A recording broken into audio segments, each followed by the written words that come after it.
This week, the European Drought Observatory flagged its early June data. Drought conditions worsened across Europe, while alert conditions expanded through Ukraine, Belarus, Poland, and the Baltic Sea regions. One signal would be unusual. Several signals together are harder to dismiss.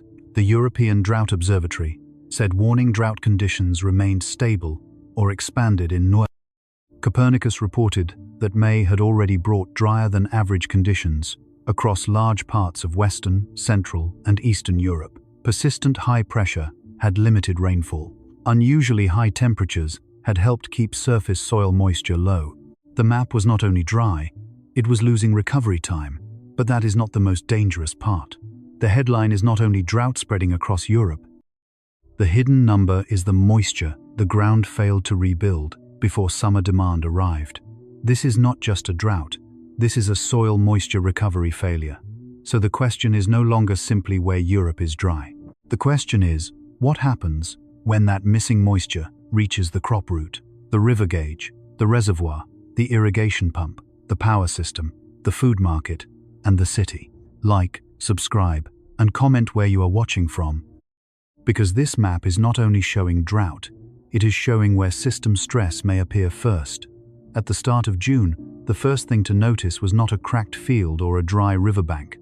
It was a map. Inside the European Drought Monitoring System, the signal arrived as a change in color. The European Drought Observatory reported that drought conditions had worsened in Europe in early June.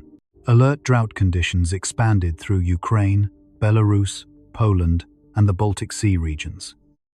Warning drought conditions remained stable in northeastern Europe, Western Russia, and the United Kingdom.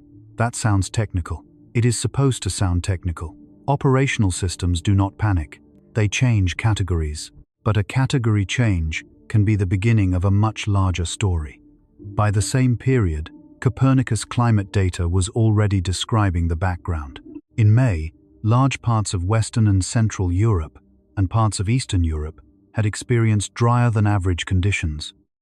Persistent high pressure had inhibited precipitation. Unusually high temperatures in the second half of the month had sustained and worsened low surface soil moisture across large parts of Europe. On their own, these signals could be treated separately. A dry May, a warm spell, a drought map shifting color, a crop bulletin noting rising concern, a river forecast showing low flows. Each one could be filed as weather. Together, they describe one larger configuration. A continent was entering summer with parts of its water system already out of position. The day begins like a dashboard, not like a disaster movie. A forecaster opens the drought map. A hydrologist checks river discharge. An agricultural analyst compares soil moisture against crop development stages. A power system operator watches temperatures because heat changes electricity demand. A farmer watches the sky, not because rain is romantic, but because the next 2 weeks can decide whether a crop grows or stalls. No siren has to sound for the system to be under load. That is what makes this kind of event difficult to recognize at first.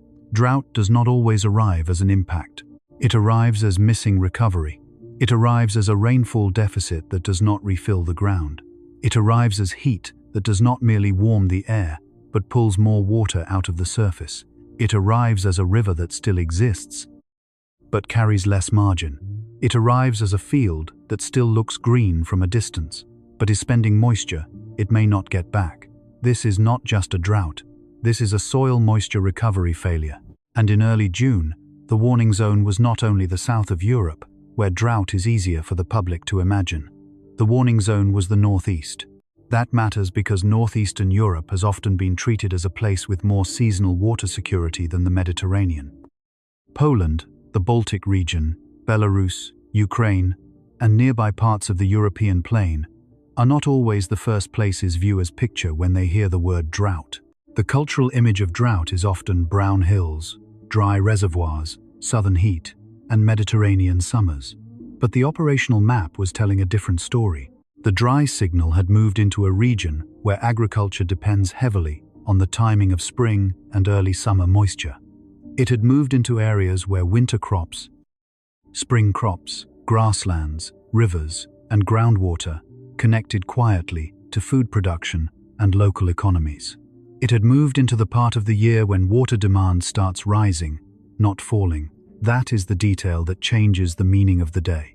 A drought alert in winter is one kind of problem. A drought alert at the start of the growing season is another. In winter, lower demand can hide the deficit. In early summer, the system begins asking for water from every direction at once. Crops need it. Soils lose it faster. Rivers receive less recharge. Irrigation demand rises where irrigation exists. Livestock need water and feed. Cities use more. Power systems watch cooling needs. Fire managers watch vegetation. The map stops being just a map. It becomes a schedule under pressure. At one level, the official data was simple. Early June drought conditions worsened. At another level, the meaning was more serious. Europe was not only seeing a dry area expand, it was seeing several water indicators line up at the wrong time. First, precipitation had been limited across important regions. Second, temperatures had been high enough to worsen the loss of surface moisture. Third, soil moisture remained low in large areas. Fourth, agricultural concern was increasing for summer crops because depleted soil moisture reserves were meeting rising water demand. That sequence is the operational story. Rainfall is the input. Soil moisture is the buffer. River flow is the connector. Crops are the first living system to display the stress. Markets, transport, energy, and public agencies come later, but by the time the later systems notice, the load has already moved through the ground. That is why a drought dashboard can look quiet while the situation is becoming more serious. There may be no dramatic flood footage, no collapsed bridge, no storm surge, no wall of fire. The damage begins in a slower language. Millimeters not received. Soil layers not replenished. River gauges below normal. Days of high pressure repeating. Roots reaching into a reserve that is not there. The dashboard does not show one emergency. It shows a debt. And the debt is moisture. By early June, that moisture debt was becoming visible in the northeast. Ukraine, Belarus, Poland, and the Baltic Sea regions were not just names on a map. They were parts of a larger grain, water, and infrastructure landscape. A dry signal there does not stay inside a weather office. It moves outward. It enters the field first. A farmer does not need a satellite map to know when the surface is dry. The hand feels it. The boot sees dust. The tractor raises a different kind of powder. The crop emerges, but unevenly. A young plant does not ask whether the official drought category is watch, warning, or alert. It only asks whether moisture is available where its roots are. Then the signal enters the calendar. Farm work is built around short windows. Planting, fertilizing, irrigation, pest control, harvest planning. A delay in 1 week can become pressure in the next. A field that misses rain at the wrong stage may not recover even if rain comes later. Water stress does not only reduce yield by making a plant thirsty, it changes timing, it changes growth, it changes decisions before the public sees any shortage. Then the signal enters the river. A river in drought is not only a river with less water, it is a transport route with less depth. It is an ecosystem with less oxygen margin. It is a cooling source with less flexibility. It is a downstream user asking whether upstream withdrawals can continue. It is a gauge that turns a local shortage into a regional coordination problem. Then the signal enters energy. Heat and drought are not separate when the system depends on water. Hotter air can raise electricity demand for cooling. Lower water availability can limit cooling options for some power plants. Low river levels can interfere with fuel, transport, or industrial operations. Even where no blackout occurs, the system begins to operate with narrower margins. Then the signal enters the city. Urban drought is not always a dry tap. It can be restrictions, higher prices, lower river quality, stressed parks, hotter neighborhoods, and emergency planning that begins quietly before anyone calls it a crisis. It can be a municipal team deciding whether to ask residents to conserve water. It can be a hospital watching heat forecasts because dehydration, kidney stress, cardiovascular strain, and medication risks can rise when heat and dryness overlap. This is how a drought map becomes a human map. Not all at once, not everywhere equally, but through pathways. The strange part is that many of these pathways are invisible until they fail. Soil moisture is one of the most important hidden buffers in the climate system, but most people do not see it. They see rain or no rain, green or brown, river or no river, heat or no heat. But soil moisture sits between the sky and almost everything else. When rain falls, the soil stores part of it. When heat rises, the soil gives part of it back to the air through evaporation and through plants releasing water. When crops grow, they draw from it.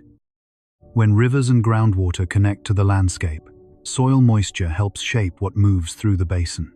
If that store is low before summer demand peaks, the whole system becomes easier to push into stress. That is the hidden operational meaning of early June. The map shows drought, but the system is failing at recovery. The official agencies were not saying that every place in Europe was in the same condition. They were not saying every field would fail. They were not saying every river would collapse. The evidence is more precise than that. Drought conditions had worsened. Warning and alert categories were active or expanding in key regions. The previous month had been drier than average across large areas. Heat had worsened surface drying. Crop analysts were watching depleted soil moisture reserves as water demand rose. That is enough. The warning does not need exaggeration. The evidence is already enough. What made the day unusual was not only the presence of drought. Europe has droughts. What made it unusual was the timing and the geography. The signal was showing itself in early June, before the deepest heat of summer.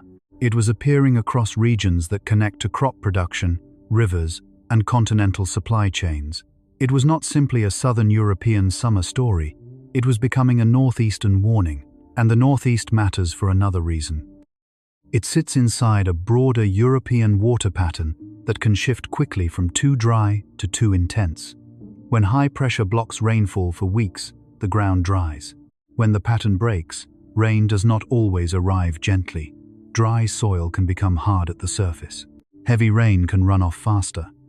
Water that might have entered the ground can rush into drainage systems, ditches, rivers, and low roads.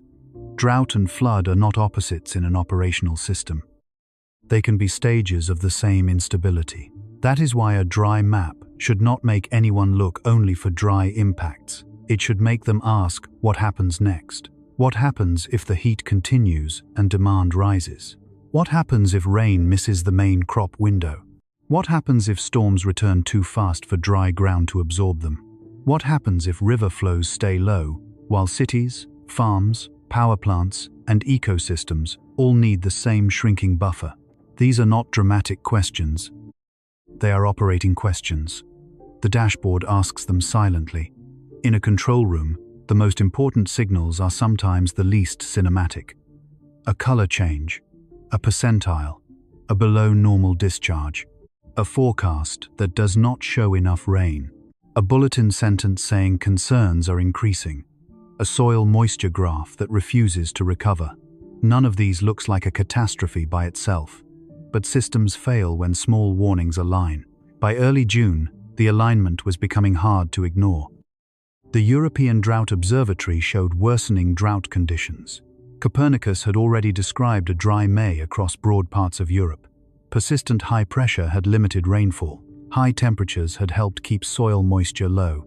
JRC crop analysts warned that depleted soil moisture reserves were meeting rising crop water demand. The Northeast was no longer a background region on the map. It was part of the warning zone. And that is where the story changes from weather to system risk. Because drought is often misunderstood as a lack of rain. But in a functioning society, drought is not only about what falls from the sky. It is about what the system expected to have stored before the next load arrived. It is about whether the ground had time to recover, whether rivers had time to rebuild flow, whether crops entered their critical stages with enough reserve, whether infrastructure was designed around a calendar that still works. In early June, that calendar looked less reliable. The abnormal pattern was not a single hot day. It was not one dry week. It was a sequence. Dry conditions, persistent pressure, low surface moisture, rising heat, expanding drought categories, increasing agricultural concern. The sequence matters because each step reduces the margin left for the next one. A dry May makes early June more fragile. A warm second half of May makes the soil lose more water. Low soil moisture makes crops more vulnerable when demand rises. Low crop resilience makes a short dry spell more damaging. Low river flow makes downstream choices sharper. And when multiple regions face these pressures at once, local stress becomes continental signal. This is the difference between a weather event and an operational warning. Weather tells you what is happening outside. An operational warning tells you where the system may be losing margin. That is why the day has to be read like a dashboard. The agencies are not just describing conditions, they are showing how the load is moving, from the atmosphere into the ground. From the ground into crops, from crops into production forecasts, from production into markets, from rivers into water management, from water management into energy and cities. And somewhere inside that chain is the point that will matter most. Not the largest country on the map, not the darkest color, not the most dramatic headline. The key may be a much smaller variable, a missing layer of moisture near the roots, a river gauge below its seasonal range, a forecast that keeps rain away for another week, a crop stage that cannot wait. This is why the headline number is not enough. The map tells us where drought is visible, but the next part of the story has to ask what the official number actually means, not as a color, not as a category, not as a press line, as load. Because the number is not just drought expanding in Europe. It is summer arriving before the ground has fully recovered. And once that happens, every day without rain becomes more than a dry day. It becomes another withdrawal from an account that was already low. The headline number did not arrive as one temperature reading, one rainfall total, or one single river gauge. It arrived as a status change across the European drought system. In early June, the European Drought Observatory said drought conditions had worsened in Europe. Alert conditions slowly expanded in Ukraine and Belarus and emerged in the Baltic Sea regions. Warning drought conditions expanded in northeastern Europe and western Russia and emerged in central Western Europe. That is the number to start with, not because it is the loudest possible number, but because it is the one that tells us the system has crossed from ordinary dryness into an operational category. A warning is not a feeling. An alert is not a metaphor. These are categories built to show when precipitation deficit, soil moisture, stress, and vegetation signals begin to line up. The number is not just drought. It is the season being pulled out of position. To understand why that matters, imagine a household budget. A family can miss one expected payment and still survive if savings are strong. But if savings were already low and expenses are rising, the same missed payment becomes dangerous. Soil works in a similar way. Spring rain is not only water falling from the sky, it is a deposit into the ground before summer begins to withdraw from it. When Copernicus reported that most of Europe had a drier than average spring, that was not just a climate statistic. It meant that the account was not fully refilled before the expensive part of the year began. And in two countries, the signal was especially stark. Austria and Czechia saw their driest spring in their national precipitation records, with those records beginning in the 19th century for Austria and the 20th century for Czechia. That does not mean every part of Europe was equally dry. It means the dry pattern had entered the historical record in places where the old calendar expected spring to do a specific job. The calendar expected recovery. The ground received less of it. This is where a number becomes physical. Drier than average spring does not simply mean less rain on a chart. It means a field enters June with less stored water near the roots. It means a river begins the warm season with less cushion. It means a farmer looks at the sky earlier than usual. Not because of superstition, but because the window for correction is shrinking. It means a local water manager does not wait for a dramatic crisis before checking levels. It means the official map turns color before the public fully understands why. The visible number makes the headline. The hidden number writes the damage. But before we get to the hidden number, the headline itself deserves to be taken apart. Early June is not late summer. It is not the end of a long dry season when people expect drought stories to appear. It is the handoff point. Spring is supposed to prepare the landscape. Summer is supposed to spend what spring helped store. When drought conditions worsen at that handoff point, the signal is different from a dry week in August. A dry week in August may be the climax of a season. A dry start to June can be the beginning of a chain. That chain begins quietly. The soil is already low. The crop is entering a stage where water demand rises. The air warms. Evaporation increases. Rivers receive less recharge. Forecasts matter more. Each additional dry day is not just another dry day. It is another withdrawal from an account that did not start full. That is why the headline number has to be read as timing. Europe was not only seeing drought conditions, Europe was seeing drought conditions worsen before the peak summer load. The difference is enormous. 10 millimeters of mist rain in a wet season can disappear into the background. 10 millimeters of mist rain when soil moisture is already depleted can change the next week. A few days of above-average temperature can feel like pleasant weather if the land is wet.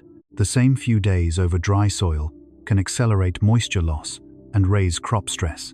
A river running below normal can still look like a river, but for navigation, cooling, ecology, and downstream users, the margin is already being measured in centimeters and flow rates. The public sees what is still there.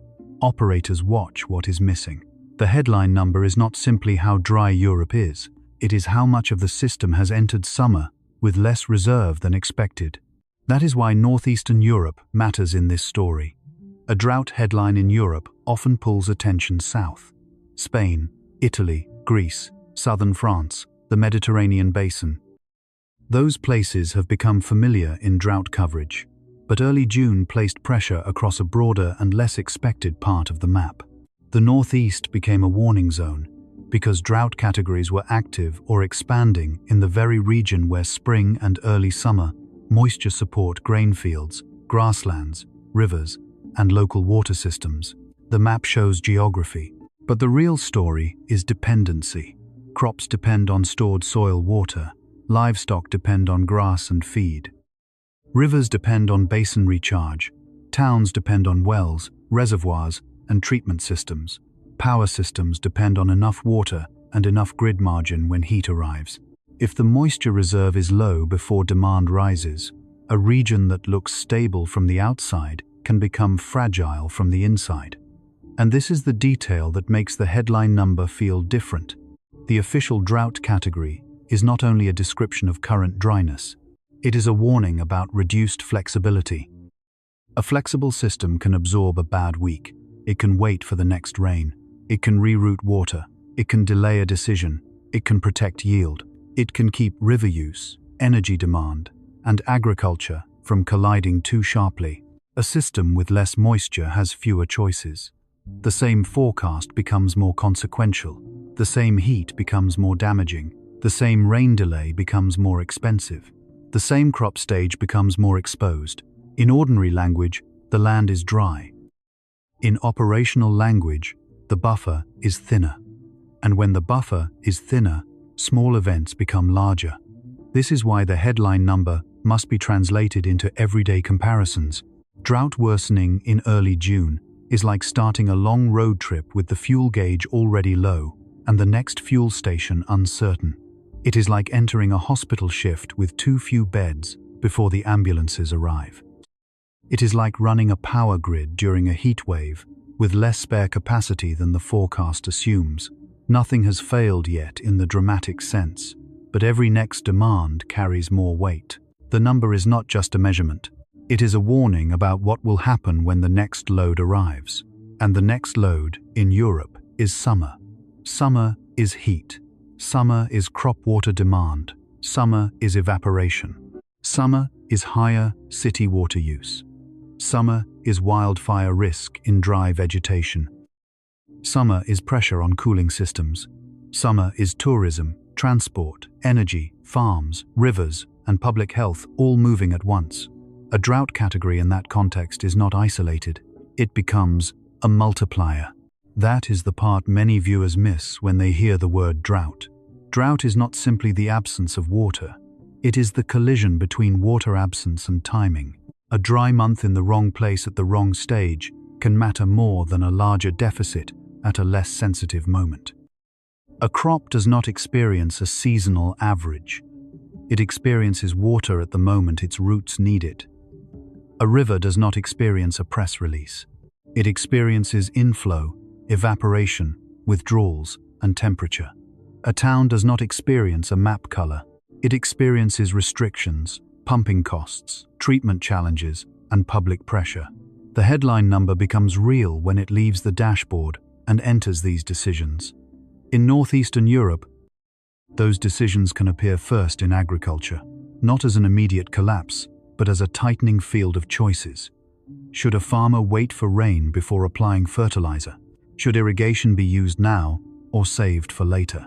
Should expectations for yield be revised before the crop has visibly suffered? Should feed supplies be planned differently? Should a water authority warn early or hope the next weather pattern changes? These are not dramatic scenes, but they are the beginning of economic consequence. Drought often becomes expensive before it becomes spectacular. The headline number tells us where that expense may begin. It tells us where a season is asking for water that may not be available on schedule. And that phrase matters. On schedule. Modern agriculture, infrastructure, and water management are not built only around climate averages. They are built around timing, planting windows, growth stages, irrigation schedules, river transport seasons, maintenance calendars, energy planning, reservoir rules. A drought signal at the wrong time can disturb all of them. If rain comes late, it may not repair the same damage. If heavy rain comes too fast, it may run off dry soil instead of soaking in. If heat follows dryness, it can lock in stress. This is how a headline number turns into a sequence. And the sequence is more important than the single value. Europe does not need every indicator to be extreme at once for risk to rise. It only needs enough indicators to align. Dry spring, low soil moisture, expanding drought categories, rising crop water demand, heat forecast, river flow concern. Each signal by itself might be manageable. Together, they reduce the time available to recover. That is why this story should not be read as a one-day anomaly. It should be read as a system moving toward a narrower corridor. The corridor is the space between demand and supply, between what summer asks for and what spring stored. When that corridor narrows, the headline number becomes less about the present and more about the next stress. What happens if the next 2 weeks stay dry? What happens if heat rises over already dry ground? What happens if crops reach a sensitive stage before rainfall returns? What happens if rivers stay low while demand increases? These questions are not predictions of disaster. They are the proper use of evidence. The warning does not need exaggeration. The evidence is already enough. The European Drought Observatory did not say every field was doomed. Copernicus did not say every river would fail. JRC crop analysts did not say every summer crop would collapse. What the official signals did show was a pattern of reduced moisture and rising vulnerability. That is the honest headline. Europe entered early June, with drought conditions worsening, with alert and warning categories appearing across important regions, and with spring dryness leaving less margin for the season ahead. A dry map can still look calm from a distance, but the number inside that map is not calm. It is telling us that the landscape has less room to absorb the next demand. And in a drought, the next demand is everything. The plant demands water, the river demands recharge, the city demands supply, the power system demands cooling and reliability. The market demands yield, the body demands relief from heat. The headline number is the first visible sign that all of those demands may be approaching the same weakened buffer. That is why the number is not just drought worsening. It is a season being pulled forward before the ground has finished recovering. But even that is not the most important layer, because the official category tells us where the warning appears. It does not fully tell us why the damage begins. For that, we have to look below the headline, below the map color, below the word drought itself, into the hidden number that most people never see until the consequences are already moving. The visible number makes the headline. The hidden number writes the damage. Most people look at a drought map and ask one question first: where is it dry? That is natural. The map pulls the eye toward color. It turns a slow environmental process into something that can be seen in one glance. A shaded region feels like the story. A darker color feels like the danger. A label like warning or alert feels like the answer. But that is not how drought does most of its work. The visible number is the official category. The hidden number is the amount of water the landscape failed to store before the next demand arrived. In this case, the hidden number is soil moisture, not the rain that fell from the sky, not the river that still appears on a satellite image, not the heat that people feel on their skin. Soil moisture is the water held in the ground where roots, microbes, grasses, crops, forests, and hydrological systems quietly negotiate survival. It is the buffer between weather and consequence. When that buffer is healthy, a dry week can remain a dry week. When that buffer is depleted, the same dry week becomes a stress test. That is the first turn in this story. The viewer is looking at drought expanding across Europe. The system is looking at recovery failing underground. According to Copernicus climate monitoring, May brought drier than average conditions across large parts of Western and Central Europe and regions of Eastern Europe. Persistent high pressure inhibited precipitation. Unusually high temperatures in the second half of May sustained and worsened low levels of surface soil moisture across large parts of Europe. That last phrase is the one that matters most. Low levels of surface soil moisture. It sounds small. It is not. Surface soil moisture is the first layer of the savings account. It is where light rain can help seedlings. It is where young roots begin. It is where heat can remove water quickly. It is where the first visible signs of stress may appear before a deeper drought becomes obvious. If that layer is already low at the beginning of summer, then the landscape is no longer entering the season with a full reserve. It is entering with a deficit. And a deficit changes everything. A dry field with deep reserves can wait. A dry field with depleted surface moisture has less time. A river basin with stored water can absorb a bad spell. A basin that has already missed its recharge begins to transmit pressure downstream. A crop with access to moisture can spend energy growing. A crop under water stress must choose between growth and survival. It closes tiny pores on its leaves to reduce water loss. That protects the plant for the moment. But it also slows the exchange that helps it build mass. The damage is not always dramatic at first. It is quieter. Growth slows. Roots search. Leaves curl. Yield potential begins to narrow. The headline says drought. The hidden number says the season is already spending water it did not save. This is why the timing is so important. Early June is not only a date, it is a threshold. Winter crops are moving through sensitive stages. Summer crops are establishing themselves or preparing for rapid growth. Grasslands are supposed to build biomass. Rivers and soils are supposed to hold enough spring moisture to soften the first summer heat. The land is expected to have a margin, but if spring is dry, that margin is not guaranteed. JRC crop monitoring analysts warned that concerns were increasing for summer crops, where soil moisture reserves remained depleted while water demand was rising. That sentence may not sound like a headline, but it is one of the most important operational signals in the whole story. Soil moisture reserves depleted, water demand rising. Those two phrases should not meet at the wrong time. When they do, drought stops being only a condition. It becomes a countdown. The countdown is not measured by a clock on the wall. It is measured by crop stages, heat days, missed rainfall, irrigation capacity, river flow, and forecast confidence. It is measured by how long a plant can maintain growth before stress becomes irreversible.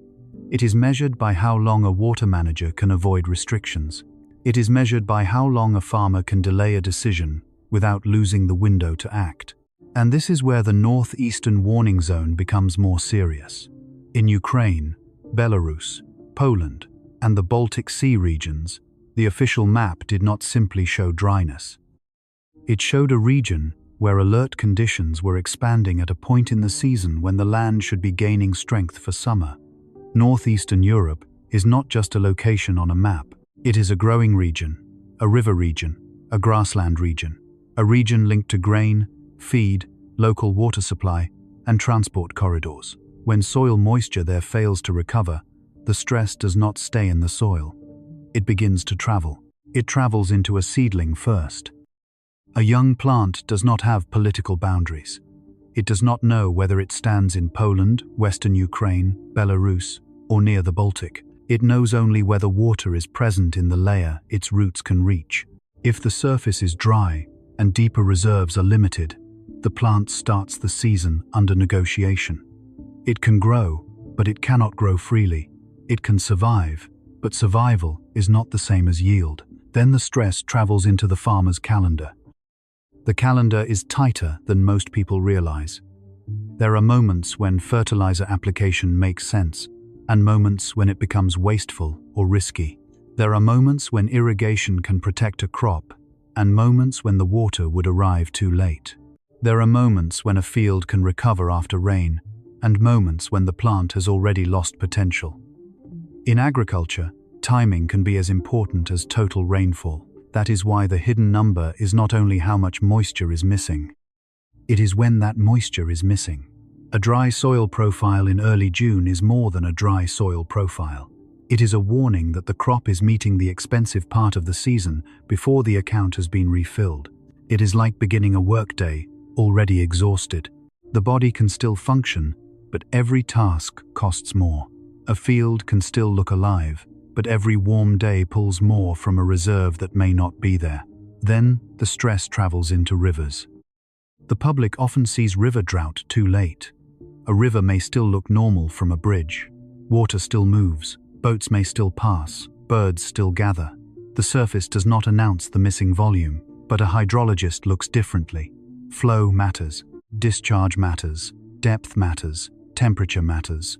A river that looks present can be operating with reduced margin. Low river flow is the second hidden number. It connects the field to the wider system. When river flows are below normal, the consequences spread. Aquatic ecosystems face warmer and more concentrated conditions. Navigation can become more difficult in shallow channels. Water quality can decline because pollutants are diluted less effectively. Downstream users become more sensitive to upstream withdrawals. Power plants and industrial users that depend on water can face restrictions or operating constraints. Municipal systems watch intakes and treatment requirements more carefully. A low river is not only an environmental fact, it is an infrastructure signal. And in drought, soil, moisture, and river flow are connected by time. If the land receives less precipitation and heat pulls more moisture out of the surface, less water remains available to support runoff, recharge, and local hydrology. The signal that begins under a field can appear later at a gauge. The delay can make the system seem safer than it is. By the time the river shows the problem clearly, the moisture debt upstream may already be large. That is why the visible number can mislead. A drought map may show current classification. A rainfall chart may show recent deficit. A river gauge may show today's level. But the hidden risk is the sequence between them. Dryness enters the soil. Heat accelerates loss. Plants increase demand. Rivers receive less support. Forecasts keep pressure alive. The next rain becomes more important, and the next dry week becomes more dangerous. The visible number makes the headline. The hidden number writes the damage. It writes it slowly. It writes it in a farmer, checking whether the soil crumbles too easily in the hand. It writes it in a river authority, watching discharge move below normal for the season. It writes it in an agricultural bulletin that avoids drama, but uses the phrase increasing concerns. It writes it in a young crop that still looks green, but has less room to tolerate heat. It writes it in a village well that has not failed, but is being watched more often. It writes it in the difference between rain that repairs and rain that only interrupts the decline. That difference matters. Not all rain ends a drought. A short shower can wet the surface and leave the deeper problem in place. A storm can bring impressive totals, but run off dry or compacted ground too quickly. Rain can arrive after the most sensitive crop stage has passed. Rain can reduce fire danger for a moment without restoring rivers. Rain can make the map look better before the system has actually recovered. Recovery is not the same as interruption. This is the hidden mechanism behind the hidden number. Drought risk is not only about the absence of water today. It is about whether the system has time to rebuild before the next load arrives. If the air stays warm, if high pressure limits rain, if crops keep demanding water, and if river flows remain low, the system may never get a true pause. It may only get brief breaks between withdrawals. That is how a season becomes fragile, and it explains why early June deserves attention. The worst impacts may not appear immediately. The field may not fail on the first dry day. The river may not close on the first low gauge. The city may not restrict water at the first warning. But the path is already forming. Moisture missing from the soil becomes stress in the plant. Stress in the plant becomes uncertainty in yield. Uncertainty in yield becomes pressure in farm income and markets. Low river flow becomes pressure on water management. Heat over dry ground becomes pressure on health, energy, and fire risk. The damage does not begin when the public finally notices. The damage begins when the buffer stops recovering. That is why this is not just a drought. This is a soil moisture recovery failure. A normal system expects winter and spring to do preparatory work. It expects the colder part of the year to refill rivers, soils, reservoirs, and groundwater enough to carry society into warmer months. It expects the landscape to enter summer with a cushion. But when the cushion is thinner, summer does not need to be historically extreme to become costly. It only needs to be demanding. And summer is always demanding. The plant will ask for water. The atmosphere will ask for evaporation. The river will ask for recharge. The city will ask for supply. The grid will ask for cooling margin. The farmer will ask for time. The market will ask for certainty. If all of those demands arrive while the hidden number is low, the system begins to lose choices. That is the true warning from the Northeast. The warning is not that every outcome is already decided. It is not that every field will fail or every river will drop to a crisis level. The evidence does not allow that kind of certainty. The warning is more precise and more useful. A large part of the risk now depends on whether soil moisture can recover before demand rises further, whether rainfall arrives in the right place and at the right speed, and whether river flows can regain enough margin before heat and withdrawals intensify. The map shows drought, but the deeper story is recovery. And the most important number is not always the one that makes the graphic darker. It is the one under the ground, changing quietly, controlling how much stress the system can absorb before ordinary summer demands become extraordinary burdens. To understand how that hidden number turns into real consequences, we have to follow the mechanism that produces it. Not as a theory, not as a textbook diagram, as a chain moving from the atmosphere into the soil, from the soil into the plant, from the plant into the farm, and from the farm into the systems that depend on a season arriving on time. The mechanism begins before the field looks damaged. It begins above the landscape, in the pressure pattern that decides whether clouds are allowed to build, whether storm tracks are allowed to cross the continent, and whether rain arrives as a regular repair system or misses the land long enough for the ground to begin losing its reserve. The name of the mechanism is atmospheric blocking, combined with evaporative demand. That sounds complicated. It is not, once it is brought down to the ground. Atmospheric blocking happens when a persistent area of high pressure behaves like a slow-moving barrier in the atmosphere. Air under high pressure tends to sink. Sinking air makes it harder for clouds to grow vertically. It suppresses widespread rainfall. It can steer Atlantic weather systems away from regions that would normally receive passing fronts. It does not have to stop every cloud or every shower. It only has to reduce the regular rhythm of rain for long enough that the land starts spending more water than it receives. A drought does not need the sky to become empty forever. It needs the repair cycle to break. That is the first step. Rainfall is reduced or displaced. A place that expected several opportunities for spring rain receives fewer of them. The deficit may begin as a quiet difference. A front passes north, A storm weakens before it arrives. Rain falls in one basin but not another. A forecast shows another dry week.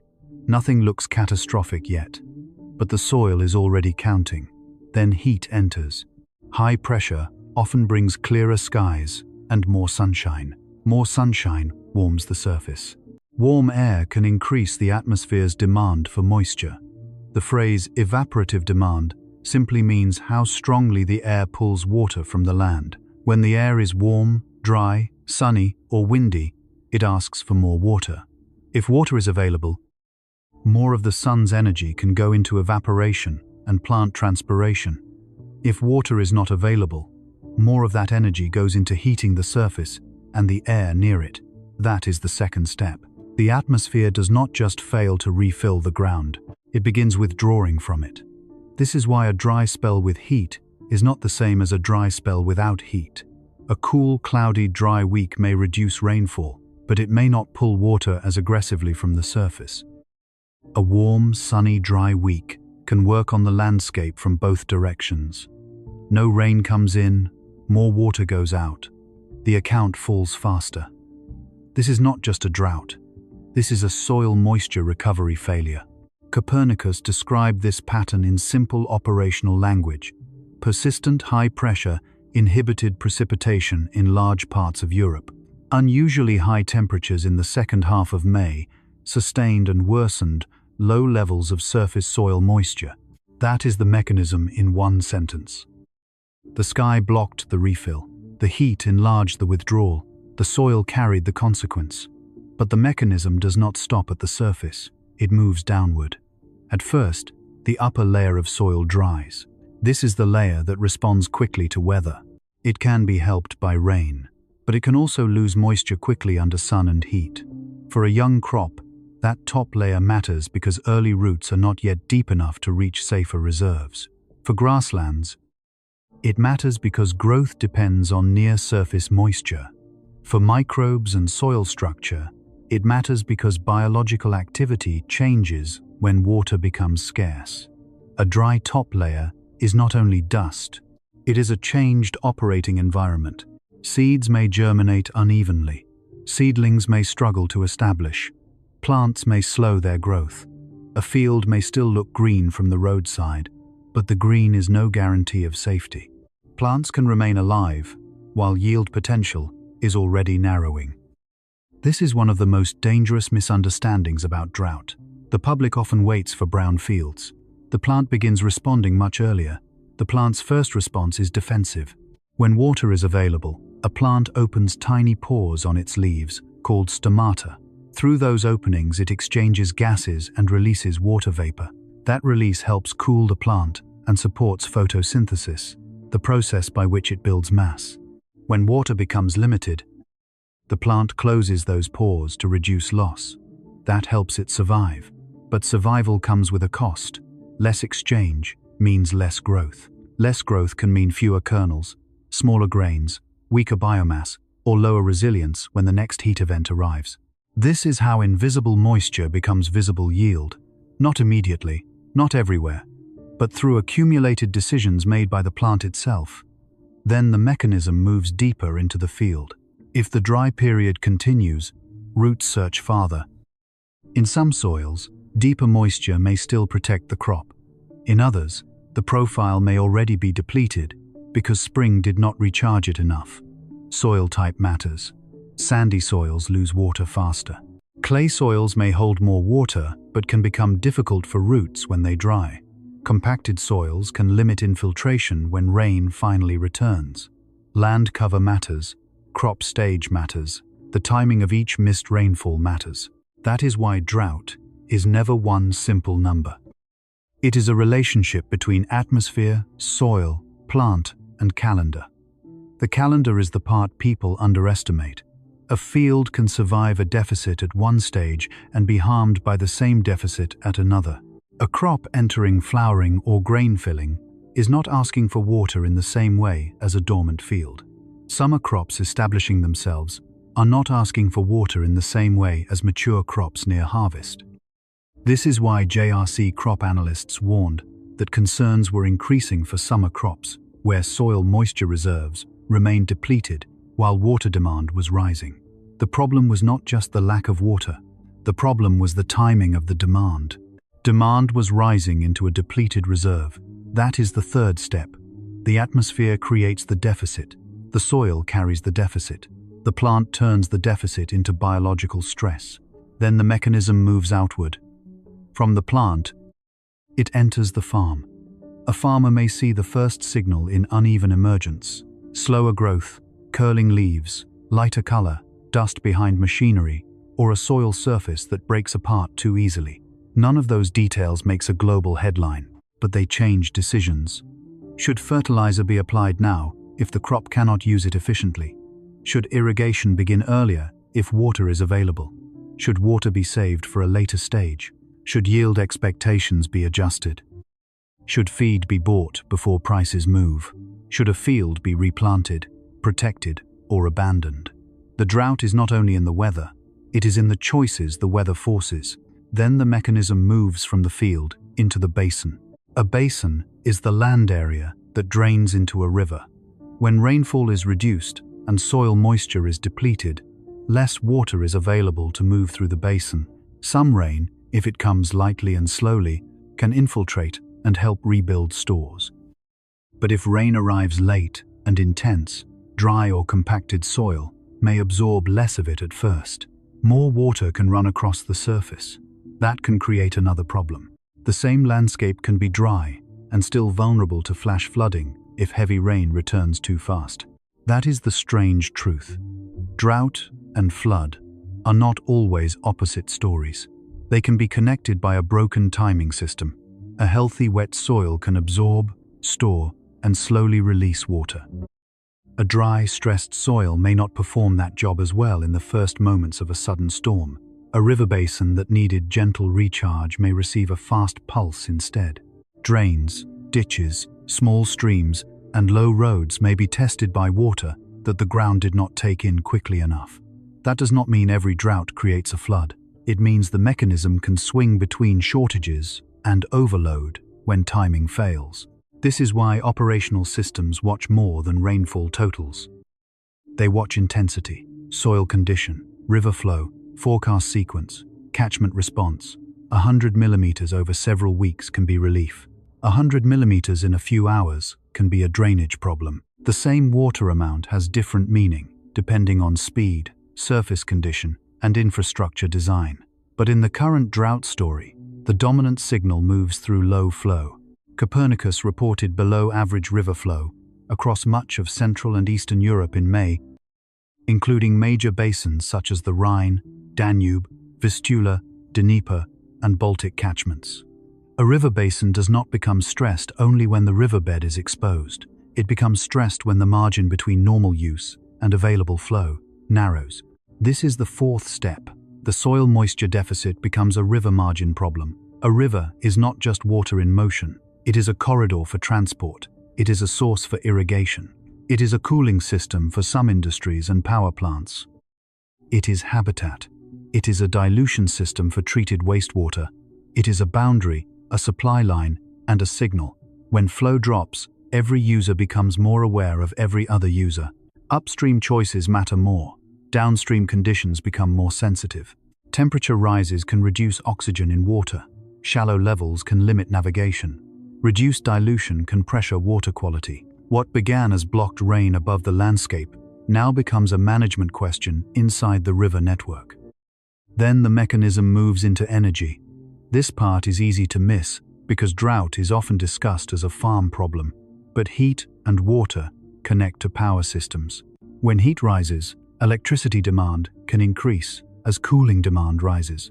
When rivers run low or warm, some water-dependent operations may face constraints. When vegetation dries, wildfire risk can threaten transmission lines or rural infrastructure. When hydropower reservoirs are low in regions that depend on them, dispatch choices become tighter. Europe's energy system is diverse, and no single drought signal means one uniform outcome, but the mechanism is real. Dryness reduces flexibility. The atmosphere blocks rain. The ground loses reserve. The river loses margin. The grid watches demand. The same mechanism has moved from sky to socket, then it moves into public health. Drought by itself may sound less dangerous to the body than heat, flood, or fire. But drought changes the environment that heat enters. Dry soils can reduce evaporative cooling from the landscape.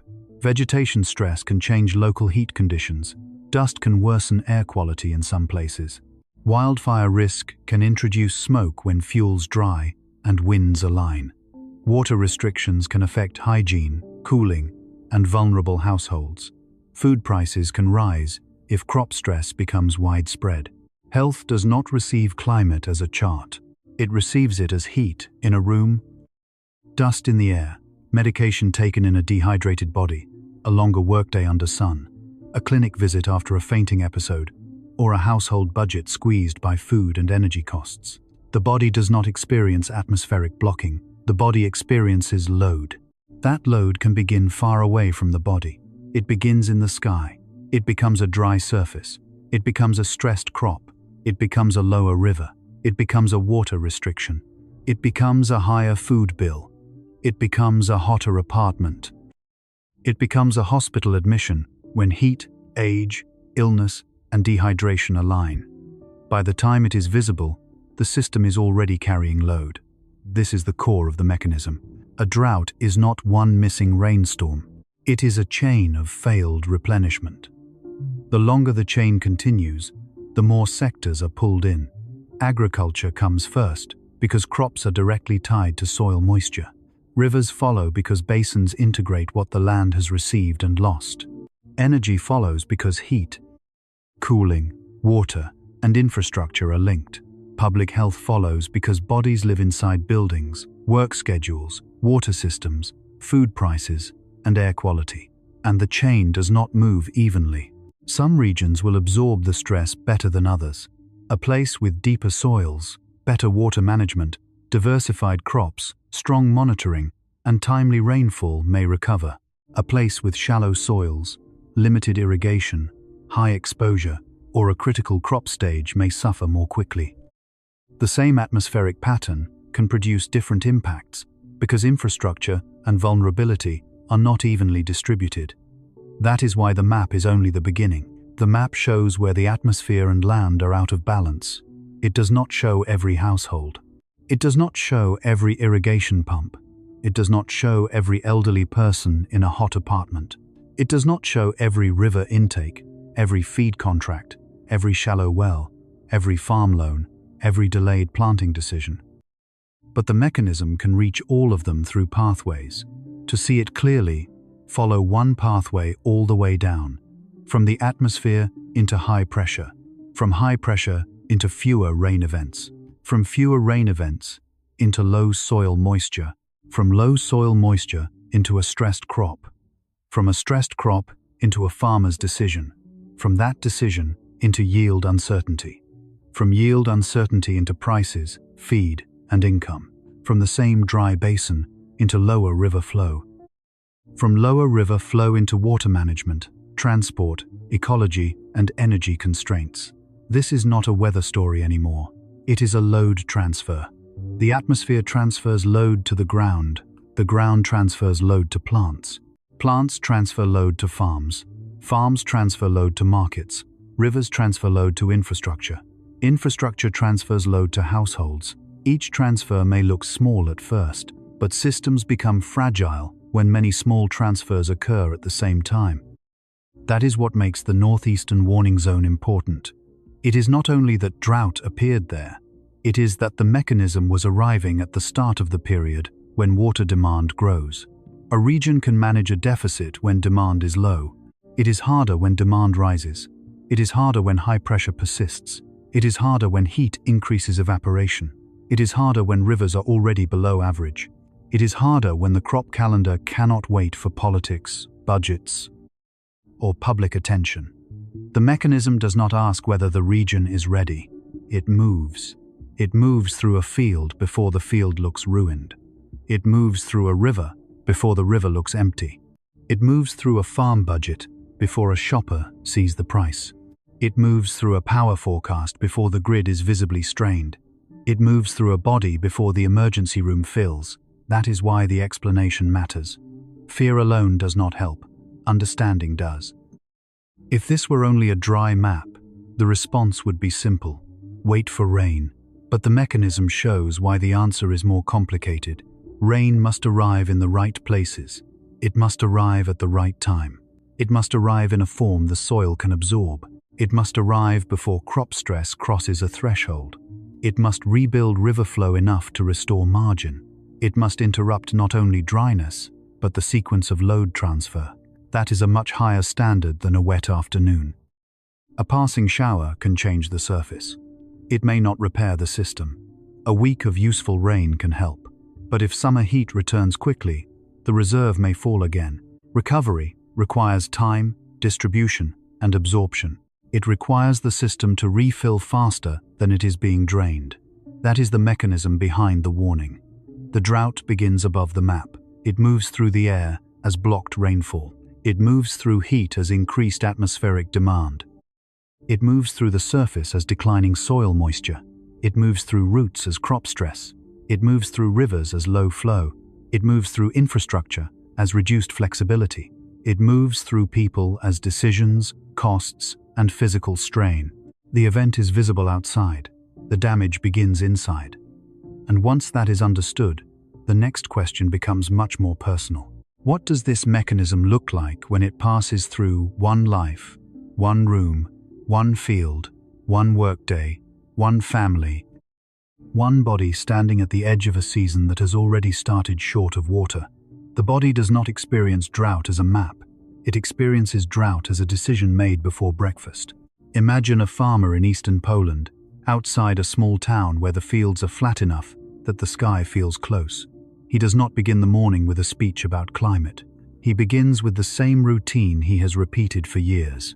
Boots by the door, coffee on the table, a phone open to the weather forecast, a quick look at the radar, then the hourly prediction, then the 10-day outlook, then the same question he asked yesterday: will the rain arrive in time? Outside, the field is not dead. That is what makes the situation harder to explain. The crop is there. The rows are visible. From a road, some of it still looks normal. A viewer passing in a car might see green and think the danger has been exaggerated. But the farmer is not looking from a car. He is looking at the soil. He steps into the field and pushes his boot into the surface. The top layer breaks too easily. He kneels and takes soil into his hand. It does not hold together the way it should. It feels loose, tired, unfinished. There has been some moisture in the season, but not enough where and when the crop needed it. The surface has dried, and the deeper reserve is not the kind of safety net he wants at the start of summer. This is not just a drought. This is a soil moisture recovery failure. The mechanism from the last part has now entered one person's morning. High pressure, limited rainfall. Heat increased the pull of water from the surface. Soil moisture stayed low. But on the farm, those phrases become smaller, sharper things.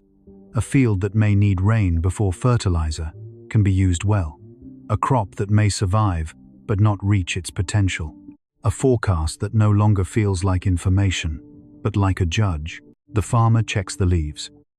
A few are beginning to curl slightly during the warmest part of the day. That is not a disaster by itself. Plants protect themselves. They close tiny openings to slow water loss. But every act of protection has a cost. Less water loss can also mean less growth. The crop is not only asking whether it can live through the week, it is asking what the week will take from the final yield. That is the first human pathway. Drought enters the body through the workday. A dry field changes when work can be done and whether work is worth doing. Machinery raises dust. Soil preparation becomes more difficult. Fertilizer decisions become riskier. Irrigation, if available, becomes a calculation instead of a simple tool. Use water too early, and there may be less later. Wait too long, and the plant may pass a stage it cannot repeat. The farmer is not choosing between good and bad.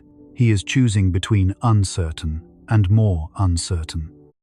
This is where drought becomes emotional without needing exaggeration. The fear is not a cinematic fear. It is not the fear of a wave or a fire front. It is the fear of making the wrong decision while the evidence is still incomplete. It is the fear that rain might come 3 days too late. It is the fear that a crop can look alive while the income inside it is already shrinking. According to the JRC Mars Crop Bulletin, growing conditions across Europe were still generally favorable in many places, but the dry spring and May heatwave had reduced winter crop yield prospects in parts of Western, Central, and Eastern Europe. The same bulletin warned that concerns were increasing for summer crops, where soil moisture reserves remained depleted while water demand was rising. That sentence now sits inside this farm. Soil moisture reserves depleted, water demand rising. For a viewer, those words may sound technical. For the farmer, they mean the field is asking for more. At the exact moment, the account is low. They mean the crop is entering a more expensive stage of the season without enough saved water. They mean the next rainfall event is no longer just welcome. It is consequential. But the pathway does not end in the field. It enters the kitchen. The farmer comes back inside and talks with his family about costs: fuel, seed, fertilizer, feed, loan payments, repairs, electricity, water, insurance. A farm is not only land, it is a balance sheet exposed to weather. If yield falls, income falls. If feed becomes scarce or expensive, livestock costs rise. If irrigation is used more, energy costs may rise. If the crop still looks good enough that no official loss is recognized yet, the family may carry the risk alone for weeks. Drought becomes a household conversation before it becomes a market headline.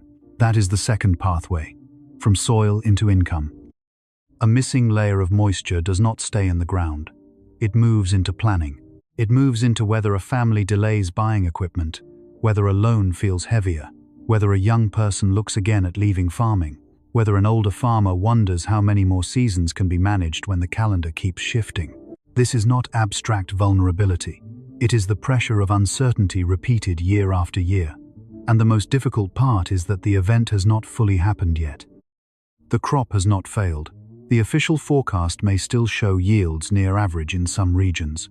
Rain may still arrive. The family knows this. They are not pretending the future is already fixed.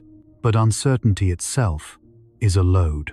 A system can be harmed before the final number is known. Outside the house, the dry pattern continues moving. The farm has a well, or maybe depends partly on local water access, or watches nearby streams and drainage channels. The river is not beside every field, but the basin connects them. When soil moisture is low and river flows are below average, water begins to feel less like a background condition and more like a shared limit. The farmer may not speak in the language of hydrology. He may not say basin discharge or evapotranspiration, but he knows what it means when the ditch is low, when the pond edge retreats, when grass growth slows, when dust appears earlier, when the next rain is discussed by everyone at the store. That is the third pathway. From soil into community, drought is often individual at first. One field, one farm, one household. But when many fields are under the same atmospheric pattern, individual concern becomes collective stress. Suppliers hear it, grain buyers hear it, veterinarians hear it, local officials hear it. A mechanic hears it when repairs are postponed. A shop owner hears it when farmers spend carefully. A school may not see drought directly, but it may see families under pressure. A clinic may not write drought on a form, but it may treat dehydration, heat exhaustion, anxiety, or chronic disease worsened by heat and work stress. The body does not experience climate change as a graph. It experiences it as thirst, fatigue, bad sleep, tight breathing in dusty air, a headache after working too long in heat, or a blood pressure reading that should not be ignored. On the farm, heat and drought combine in the body through labor. Work starts earlier to avoid the hottest hours. Breaks become more important. Water bottles become tools. Older workers feel strain sooner. A person taking certain medications may be more vulnerable to dehydration. A worker who cannot afford to stop may keep going when the body is already asking for rest. The drought outside becomes a medical condition inside. Not for everyone at once, not in one dramatic wave, but through risk. This is why the human pathway matters. A drought map can make the problem look far away, even when it covers familiar places. A soil moisture graph can make it look like a technical issue. A crop bulletin can make it sound manageable. But once the mechanism passes through a person, the story changes. The missing rain becomes a decision. The low soil moisture becomes a crop under stress. The crop under stress becomes income uncertainty. Income uncertainty becomes family pressure. Heat becomes fatigue. Dust becomes irritation. Water becomes a limit. The event is visible outside. The damage begins inside. Now move the same mechanism into another person in the same region. An elderly woman lives on the top floor of an apartment building in a small city. She is not a farmer. She does not check crop stages. She may never open a drought map, but she lives inside the same system. When the ground is dry, hot days can feel different. Less moisture in the landscape can reduce natural cooling. The city stores heat in walls, roads, and roofs. At night, the apartment does not release heat quickly. The body needs nighttime recovery. It needs sleep, hydration, and relief. If the night stays warm after a dry, hot day, the body does not reset fully. Drought reaches her through heat. It reaches her through the cost of food, if crop stress becomes market stress. It reaches her through water advisories, if local supply tightens. It reaches her through the pharmacy, if medication and dehydration become a dangerous combination. It reaches her through the elevator, if power demand strains a local system during hot weather. It reaches her through loneliness, if she does not want to ask for help until the situation is already serious. The official map does not show her apartment, but the mechanism can still find it. That is the fourth pathway. From land into vulnerable bodies. Every society has people who carry climate load earlier than others. Outdoor workers, elderly residents, people with kidney disease, heart disease, diabetes, respiratory illness, or limited mobility. Families without air conditioning. Rural households dependent on wells. Farm workers paid by output or season. Small farmers with little financial cushion. People who cannot easily move work hours, change housing, or buy protection. The drought does not treat everyone equally because the system does not treat everyone equally. This is the human truth behind the operational dashboard. A warning category is not the same as an impact, but it tells us where the probability of impact is rising. It tells us where the load may begin traveling through pathways that are already unequal. One household has irrigation and savings. Another has neither. One apartment has cooling, another traps heat. One town has strong water management. Another depends on a shallow reserve. One farmer can absorb a bad season, another cannot. The climate signal is shared. The damage is distributed unevenly. And in the northeastern warning zone, that unevenness matters because the region connects rural production, local infrastructure, and cross-border pressure. Ukraine, Belarus, Poland, and the Baltic Sea regions are not simply shaded areas.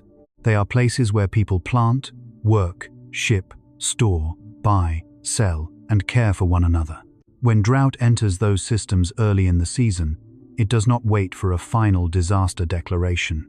It changes daily life through smaller constraints. A farmer watches the sky more often. A family discusses money more carefully. A worker carries more water. A local official checks supply. A crop analyst revises risk. A doctor sees heat interacting with chronic illness. A buyer watches feed and grain prices. A river manager watches flow. This is how the mechanism becomes society. The most unsettling part is that many of these effects can happen while the wider public still sees the event as mild. The field is not brown enough. The river is not low enough. The supermarket is still full. The tap still runs. The lights are still on. But resilience is not measured only by whether a system has failed. It is measured by how much stress it is carrying before failure. That is what this drought signal reveals. It shows a region entering summer with less water margin in the ground. It shows people beginning to make decisions under uncertainty. It shows the first places where a hidden environmental deficit can turn into visible human cost. And it raises a question that cannot be answered from the map alone. Where is the first weak point? Not the whole farm sector, not the whole power grid, not the whole water system. A real system usually bends at something smaller: a planting window, a shallow well, a transformer, a clinic, a drainage channel, a river gauge, a storage facility, a road, a pump. To understand the next stage of risk, we have to find that small part. Because in a drought, the weak point is often not where the headline looks. It is where the system has the least time left. The weak point is not the whole European food system. The weak point is the planting window itself. That may sound too small for a drought story. A window on a calendar does not look like infrastructure. It is not made of concrete, steel, wires, pumps, rails, or pipes. It does not appear in a city skyline. It does not hum like a transformer or hold back water like a dam. But for agriculture, a planting window is a piece of infrastructure made out of timing, and timing can break.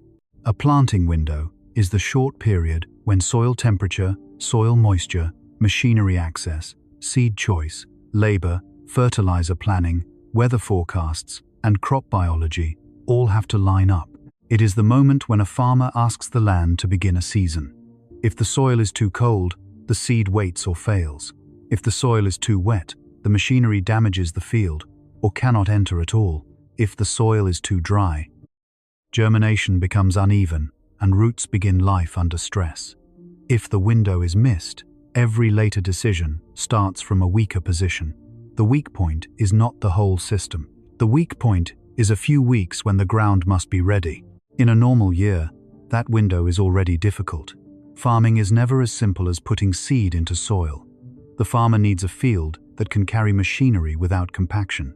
The seed needs enough moisture around it to begin. The forecast needs to be calm enough to avoid washing fertilizer away or leaving the seed in dry dust. The crop needs time to establish before heat, pests, disease, or drought pressure rise. The farm needs labor, fuel, equipment, credit, and confidence. Now put that window inside the early June drought signal. According to the European Drought Observatory, drought conditions worsened in Europe in early June. Alert conditions expanded in Ukraine, Belarus, Poland, and the Baltic Sea regions. Copernicus had already reported a dry May over large parts of Europe, with persistent high pressure, limiting rainfall, and river flows largely lower than average across many dry regions. JRC crop analysts warned that concerns were increasing for summer crops, where soil moisture reserves remained depleted while water demand was rising. That is the load. The planting window is where the load concentrates. A drought map can cover hundreds of kilometers. A planting decision happens in one field. The map may say alert. The farmer has to decide whether to plant, wait, irrigate, replant, fertilize, reduce expectations, or gamble on a forecast that may change. There is no perfect answer, because the weak point is not only physical, it is temporal. The clock becomes part of the hazard. If planting happens too early into dry soil, seeds may sit without enough moisture or emerge unevenly.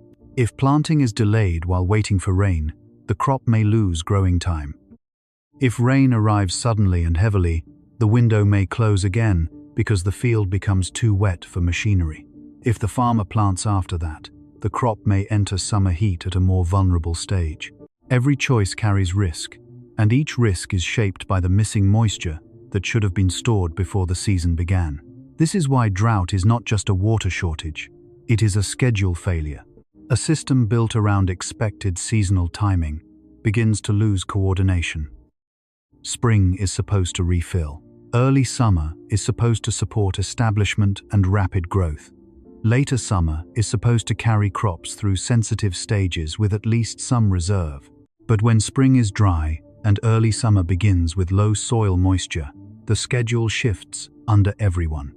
The field asks for water before the water account has recovered. The crop asks for stability before the weather pattern has changed. The farmer asks for time, but the calendar does not slow down. That is how a small weak point becomes systemic. Follow the chain. The first break is in emergence. A seed planted into uneven moisture does not wake up evenly. Some plants emerge, others lag. Some never establish. A field that should behave like one population becomes patchy. Patchy fields are harder to manage because the crop is no longer at one stage. Fertilizer timing becomes harder. Weed control becomes harder. Pest and disease monitoring becomes harder. Harvest timing becomes harder. The original failure is small, but it multiplies through the season. Then comes root development. A young crop needs to build roots before the most demanding part of summer. If the upper soil is dry, roots may struggle early. If deeper layers are also depleted, the plant has less backup. The crop may stay alive, but its architecture changes. It may invest differently. It may close leaf pores more often to conserve water. It may grow less leaf area. It may set up a smaller yield potential before the public can see any dramatic damage. This is the quiet math of drought. The field does not go from safe to failed in one step. It loses options. Then comes irrigation, where available. Irrigation looks like a solution from the outside, and sometimes it is. But irrigation is also a system with limits. It depends on water rights, pumps, energy prices, canals, wells, reservoirs, labor, and timing. If many farms need water at once, demand rises across the same local supply. If rivers are low, withdrawals become more sensitive. If wells are shallow, pumping can become more expensive or less reliable. If energy costs are high, every hour of pumping becomes a financial decision. If the crop stage is wrong, irrigation may protect survival, but not fully restore yield. The pump is not magic. It is another weak point connected to the first one. A pump depends on electricity. Electricity depends on local grid reliability. The grid may be carrying higher cooling demand during heat. The pump depends on water availability. Water availability depends on river flow, groundwater, reservoir storage, and rules.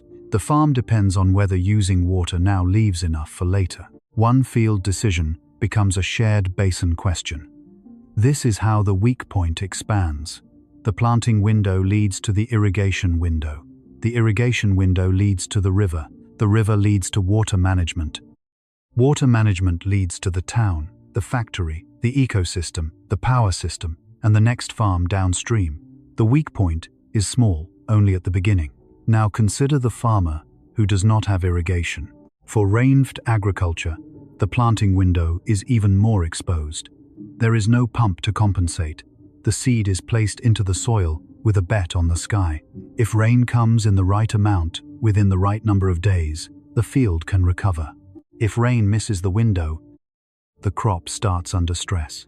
If rain comes too hard, too late, or too unevenly, it may not repair what was lost. The farmer can adjust, but adjustment is not the same as control. Rainfed farming is not fragile because farmers lack skill. It is fragile because timing is part of the machinery. A tractor can be repaired. A missed crop stage cannot be manufactured later. A seed that failed to establish cannot be persuaded by a speech. A plant that lost early growth may not fully catch up. Even after the map looks wetter, a market that expected a certain yield begins to price uncertainty before the harvest is complete. That is where the weak point crosses from field to economy. Crop forecasts are not only scientific exercises, they affect expectations. Expectations affect contracts, storage planning, feed decisions, import needs, insurance conversations, and government monitoring. If enough farmers in a region begin the season with depleted soil moisture, the question is no longer just what happens to one field. The question becomes what happens to the regional yield distribution. Will losses be local and manageable? Will timely rain stabilize the outlook? Will heat in late June or July push stressed crops further? Will feed crops become the pressure point?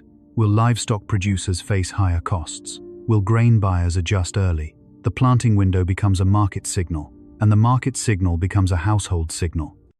This matters because drought damage is not only measured in tons of crop lost, it is measured in uncertainty before harvest, in credit pressure before income arrives, in feed prices before winter, in the cost of replacing what a field did not grow. A bad planting window can force a farmer to spend more money to protect less certainty. That is one of the cruelest parts of agricultural drought. The expense can rise while the expected return falls. The system asks for more input when the output is less secure. That is a weak point. It is not dramatic, but it is dangerous. The same planting window also connects to food security in a broader sense. Europe is not one single field, and one dry region does not decide everything. Some regions may have favorable conditions. Some crops may perform well. Some rainfall events may arrive in time. The evidence must stay honest. But when a drought signal appears across important growing areas before summer demand peaks, it deserves attention because the food system depends on many local windows opening and closing correctly. A continent can absorb local trouble. It struggles more when many local timing failures overlap. That is why the Northeast is a warning zone. It is not only dry land, it is timing-sensitive land. It contains fields where spring moisture matters, farms where rain production matters, rivers that connect basins, and communities where agricultural income circulates through local economies. If soil moisture recovery fails there, the first visible break may not be a national crisis. It may be a planting decision, repeated thousands of times across the landscape. One farmer waits, another plants into dust, another irrigates early, another cuts expectations, another buys feed, another delays investment. Each choice is rational. Together, they describe system stress. The weak point is the planting window itself, but there is a second weak point hiding behind it: the soil moisture reserve. A reserve is not the same as a rainfall event. Rain is income. Soil moisture is savings. A field can receive rain and still have a weak reserve if the rain was too little, too brief, too late, or lost quickly to evaporation. The reserve is what allows a crop to survive a hot week. It is what allows a farmer to wait for the next front. It is what allows a river basin to release water slowly. It is what allows the system to remain calm when the forecast is not perfect. When the reserve is low, the system becomes nervous. Every forecast matters more. A 10-day dry outlook becomes more serious. A heat wave becomes more costly. A mist storm becomes more frustrating. A thunderstorm that falls nearby but misses the field becomes more painful. A policy decision on water use becomes sharper. An irrigation pump becomes more valuable. A shallow well becomes more vulnerable. A livestock producer begins thinking about feed earlier. A grain buyer watches satellite vegetation signals. A local official wonders when to warn residents. The reserve is hidden, but it sets the mood of the whole system. That is why the weak point is not one object. It is a relationship between a short calendar window and a depleted buffer. The planting window asks for moisture. The soil reserve answers with less than expected. Everything after that becomes harder. Now, place infrastructure around this weak point. Farm roads must carry machinery during narrow windows. Grain storage must be ready for whatever harvest comes. Local cooperatives must plan purchases. Water authorities must manage competing demand. Rural electric lines must power pumps, storage, cooling, and households. Small towns must keep services running, while the surrounding farm economy becomes more uncertain. Veterinary and feed networks must prepare for livestock pressure if pastures suffer. None of these systems has to collapse for the drought to matter. They only have to lose margin at the same time. A road delayed by dust and heat. A pump running longer. A transformer serving more irrigation load and household cooling. A warehouse planning around uncertain yields. A farmer taking a loan with less confidence. A family cutting spending because harvest income is uncertain. These are not separate stories. They are branches of the same weak point. The field is the first dashboard the public does not see. The crop is the first sensor. The farmer is the first operator. And the planting window is the first test. If the window holds, the system has a chance. Timely rain, careful management, and moderate temperatures can reduce the pressure. A stressed start does not guarantee a failed season. That has to be said clearly. Drought risk is probabilistic, not prophetic. Weather can change. Local conditions differ. Farmers adapt. Some crops withstand stress better than others. Official warnings are signals, not verdicts. But if the window narrows further, consequences can travel faster than public attention. A missed planting window can become weaker establishment. Weaker establishment can become lower yield potential. Lower yield potential can become income pressure.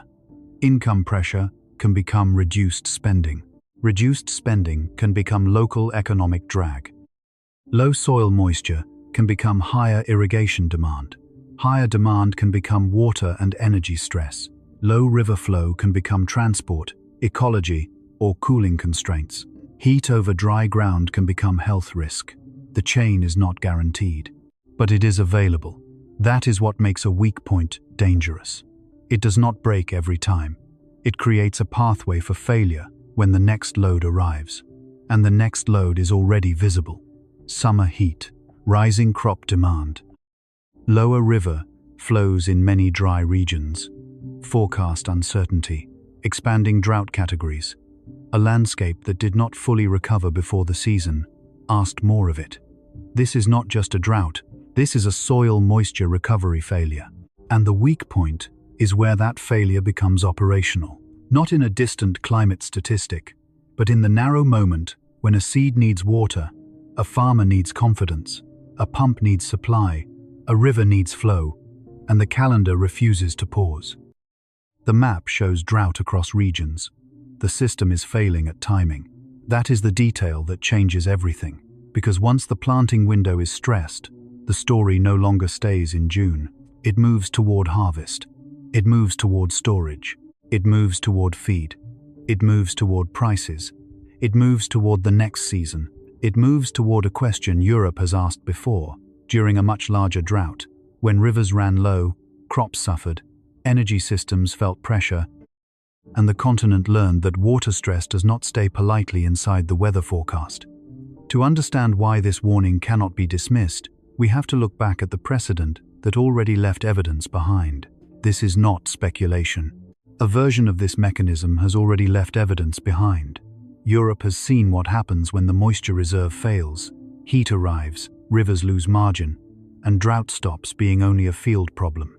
It happened in 2022. Not as a perfect copy of the present, not as a guarantee that early June will become the same kind of season, but as proof that the chain is real. That is the purpose of a precedent. Not to frighten the viewer with history, to show that the mechanism has already touched infrastructure. In 2022, Copernicus reported that a significant drought affected Europe after a persistent lack of precipitation from winter onward. For the year as a whole, surface soil moisture across Europe was the second lowest in the last 50 years, higher than average temperatures, and a sequence of heat waves that began in spring and continued through summer sustained and enhanced the dry conditions. The drought affected natural systems and key economic sectors, including agriculture, energy, and river transport. That sentence should be read slowly. Surface soil moisture was the second lowest in the last 50 years. That is not just an environmental statistic. It is a measure of how much of the continent's land surface had lost its ability to buffer the season. The same hidden number we are watching now had already written damage before. The story of 2022 began before many people noticed it. It did not begin with a single day when Europe woke up and found itself in drought. It accumulated. Winter precipitation was lacking. Spring did not fully repair the deficit. Heat waves arrived early and kept returning. The atmosphere pulled more water from the land. The soil stayed dry. Rivers carried less flow. Crops faced stress. Energy and transport systems began to feel pressure. The visible event was drought. The underlying failure was recovery. That is why 2022 matters for the Northeast warning zone today. The present signal is not identical. The geography is not identical. The severity is not identical. Early June data does not prove that the season will repeat 2022, but the pathway is familiar. Dryness before peak summer demand, low soil moisture, expanding drought categories, rivers with reduced flow, crops entering more sensitive stages, heat waiting in the calendar. The same type of chain is available. In 2022, river systems made the hidden drought visible. Copernicus reported that in August of that year, about 2/3 of the European river network had below-average discharge, and 1/3 of those rivers had exceptionally low flows. For the remainder of the year, roughly half the river network had below-average discharge. That is what happens when drought moves out of the field and into the veins of the continent. A river is where drought becomes harder to ignore. A dry field can still be debated by people who are far away. A low river interrupts more visible systems. It narrows navigation channels. It exposes sandbanks. It raises water temperature. It can reduce dilution of pollutants. It complicates cooling for industrial and energy operations. It stresses ecosystems. It changes how much water can be taken, moved, or trusted. The river becomes a public instrument panel. During 2022, the Rhine was one of the most closely watched examples. Low water levels threatened freight movement because barges need enough depth to carry heavy loads. When a river becomes too shallow, the same vessel may have to carry less cargo. That means more trips, higher costs, delayed supply chains, and pressure spreading into industries that depend on river transport. The drought was no longer only about rain. It was about coal, fuel, chemicals, grains, manufacturing inputs, shipping schedules, and energy decisions. The map showed drought. The system was failing at transport margin. The Danube, the Loire, the Po, the Ebro, the Meuse, and other rivers also showed how water stress can travel through a continent. Some rivers reached low levels that exposed old stones, old wrecks, and forgotten riverbed features. Those images became symbols, but the operational meaning was more important. The rivers were not only visually low, they were functioning with less room between normal service and disruption. That is the difference between scenery and infrastructure. A river in a photograph can look dramatic. A river in an operating system carries contracts, cooling needs, irrigation withdrawals, ecological thresholds, water quality rules, and transport capacity. When discharge falls, the weak points appear. A port, a lock, a water intake, a cooling permit, a navigation depth, a canal connection, a pump station, a shallow stretch, a timing rule. The weak point is rarely the whole river. It is the place where a lower flow meets a hard requirement. 2022 also showed how agricultural drought becomes a food and income problem without requiring every field to fail. When soil moisture is low and heat persists, crops respond biologically. They slow growth. They use water defensively. They lose yield potential. Pastures can weaken. Feed concerns can rise. Irrigation demand can grow. Farmers make decisions under uncertainty, long before harvest statistics are complete. That is the same pathway we followed through one farm. From atmosphere into soil, from soil into plant, from plant into farm income, from farm income into local economy. The precedent tells us that this pathway is not imaginary. It has already appeared at scale, but the comparison must be honest. 2022 was a major European drought year with widespread impacts across many regions. The current early June signal is a warning signal, not a final seasonal verdict. Some places may recover with timely rain. Some areas may avoid serious damage. Some crops may be less exposed, depending on local soil, crop stage, and management. The fact that the mechanism has happened before does not mean the exact outcome is already written. History is not a script. It is evidence of a pathway, and the pathway is what matters. In 2022, the combination of precipitation deficit and heat waves created a condition in which the land could not recover fast enough. Once the soil was dry, heat became more effective at worsening stress. Once rivers were low, each new demand mattered more. Once crops were under pressure, the final harvest became more dependent on timely relief.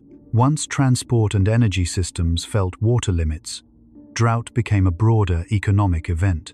The lesson is not that every drought becomes a continental crisis. The lesson is that drought can move sectors.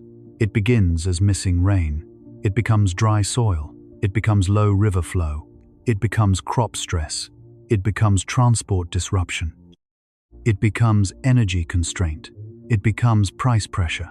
It becomes public health risk when heat and dryness overlap. It becomes political pressure when water users compete. This is the system expansion we must remember when looking at early June. The Northeast warning zone is important, not because it guarantees a 2022 outcome, but because it shows some of the early ingredients in a place and season where timing matters. Drought alert conditions expanded in parts of Ukraine, Belarus, Poland, and the Baltic Sea regions. Warning conditions expanded or remained in surrounding regions. Copernicus described preceding dryness and low surface soil moisture in large parts of Europe. Crop analysts were watching depleted soil moisture reserves meet rising water demand. That is not a disaster declaration. It is a structural warning. 2022 tells us what can happen when structural warnings are not absorbed early enough. Consider the river again. A low flow does not become a transport crisis only because nature is cruel. It becomes a crisis because human systems were built around expected ranges. Barge loads, port schedules, cooling operations, irrigation plans, reservoir rules, ecological protections, and water quality standards all assume that rivers will behave within certain seasonal boundaries most of the time. When the river moves outside those boundaries, it exposes assumptions that were invisible when conditions were normal. The same is true for planting windows. A farmer does not need a perfect climate. Farmers manage uncertainty every year, but the system assumes a workable range. It assumes spring moisture will usually arrive often enough. It assumes a crop can be planted within a practical window. It assumes early summer will not repeatedly demand more water than the soil can provide. It assumes that if one region struggles, other regions can compensate. It assumes that stress will be local, staggered, and temporary. The danger rises when those assumptions fail together. 2022 showed that water stress can synchronize across regions. It showed that rivers can become low across large parts of the network. It showed that heat can reinforce dryness. It showed that drought can affect agriculture, energy, and transport at the same time. It showed that the cost is not only in the moment of impact, but in the loss of flexibility before impact. Flexibility is the hidden infrastructure. A river with normal flow has flexibility. A soil profile with moisture has flexibility. A farmer with a healthy crop has flexibility. A grid with spare margin has flexibility. A city with secure water supply has flexibility. A supply chain with multiple routes has flexibility. Drought eats flexibility first. Failure comes later. That is why the early warning matters. In 2022, by the time the most visible impacts appeared, the system had already been losing flexibility for months. The soil had been losing moisture. Rivers had been losing flow. Crops had been losing yield potential. Operators had been making adjustments. The public saw the dramatic scenes later because public attention often waits for visible disruption. But the operational story began earlier, in deficits that looked technical until they became unavoidable. This is the warning for early June. Do not wait for the most cinematic sign. A drought does not need a cracked riverbed to be consequential. It does not need every crop to turn brown. It does not need a national emergency to begin changing decisions. It only needs to reduce the reserve beneath the next demand. And the next demand is already built into the season. Summer will ask rivers for flow, crops for water, cities for supply, energy systems for cooling reliability, transport routes for depth, households for affordability, bodies for relief.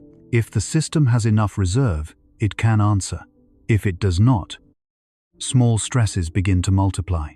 2022 is the precedent because it showed that this multiplication is real. It also showed that drought impacts are not only southern, central, western, eastern, and northern parts of Europe all felt aspects of the event. That matters because the public imagination can lag behind the climate map. People may believe drought belongs to familiar drought regions, but the operational data can move the warning elsewhere. When northeastern Europe appears as a warning zone, the correct response is not disbelief. It is investigation. What is dry? What failed to recover? Which crops are in sensitive stages? Which rivers are below average?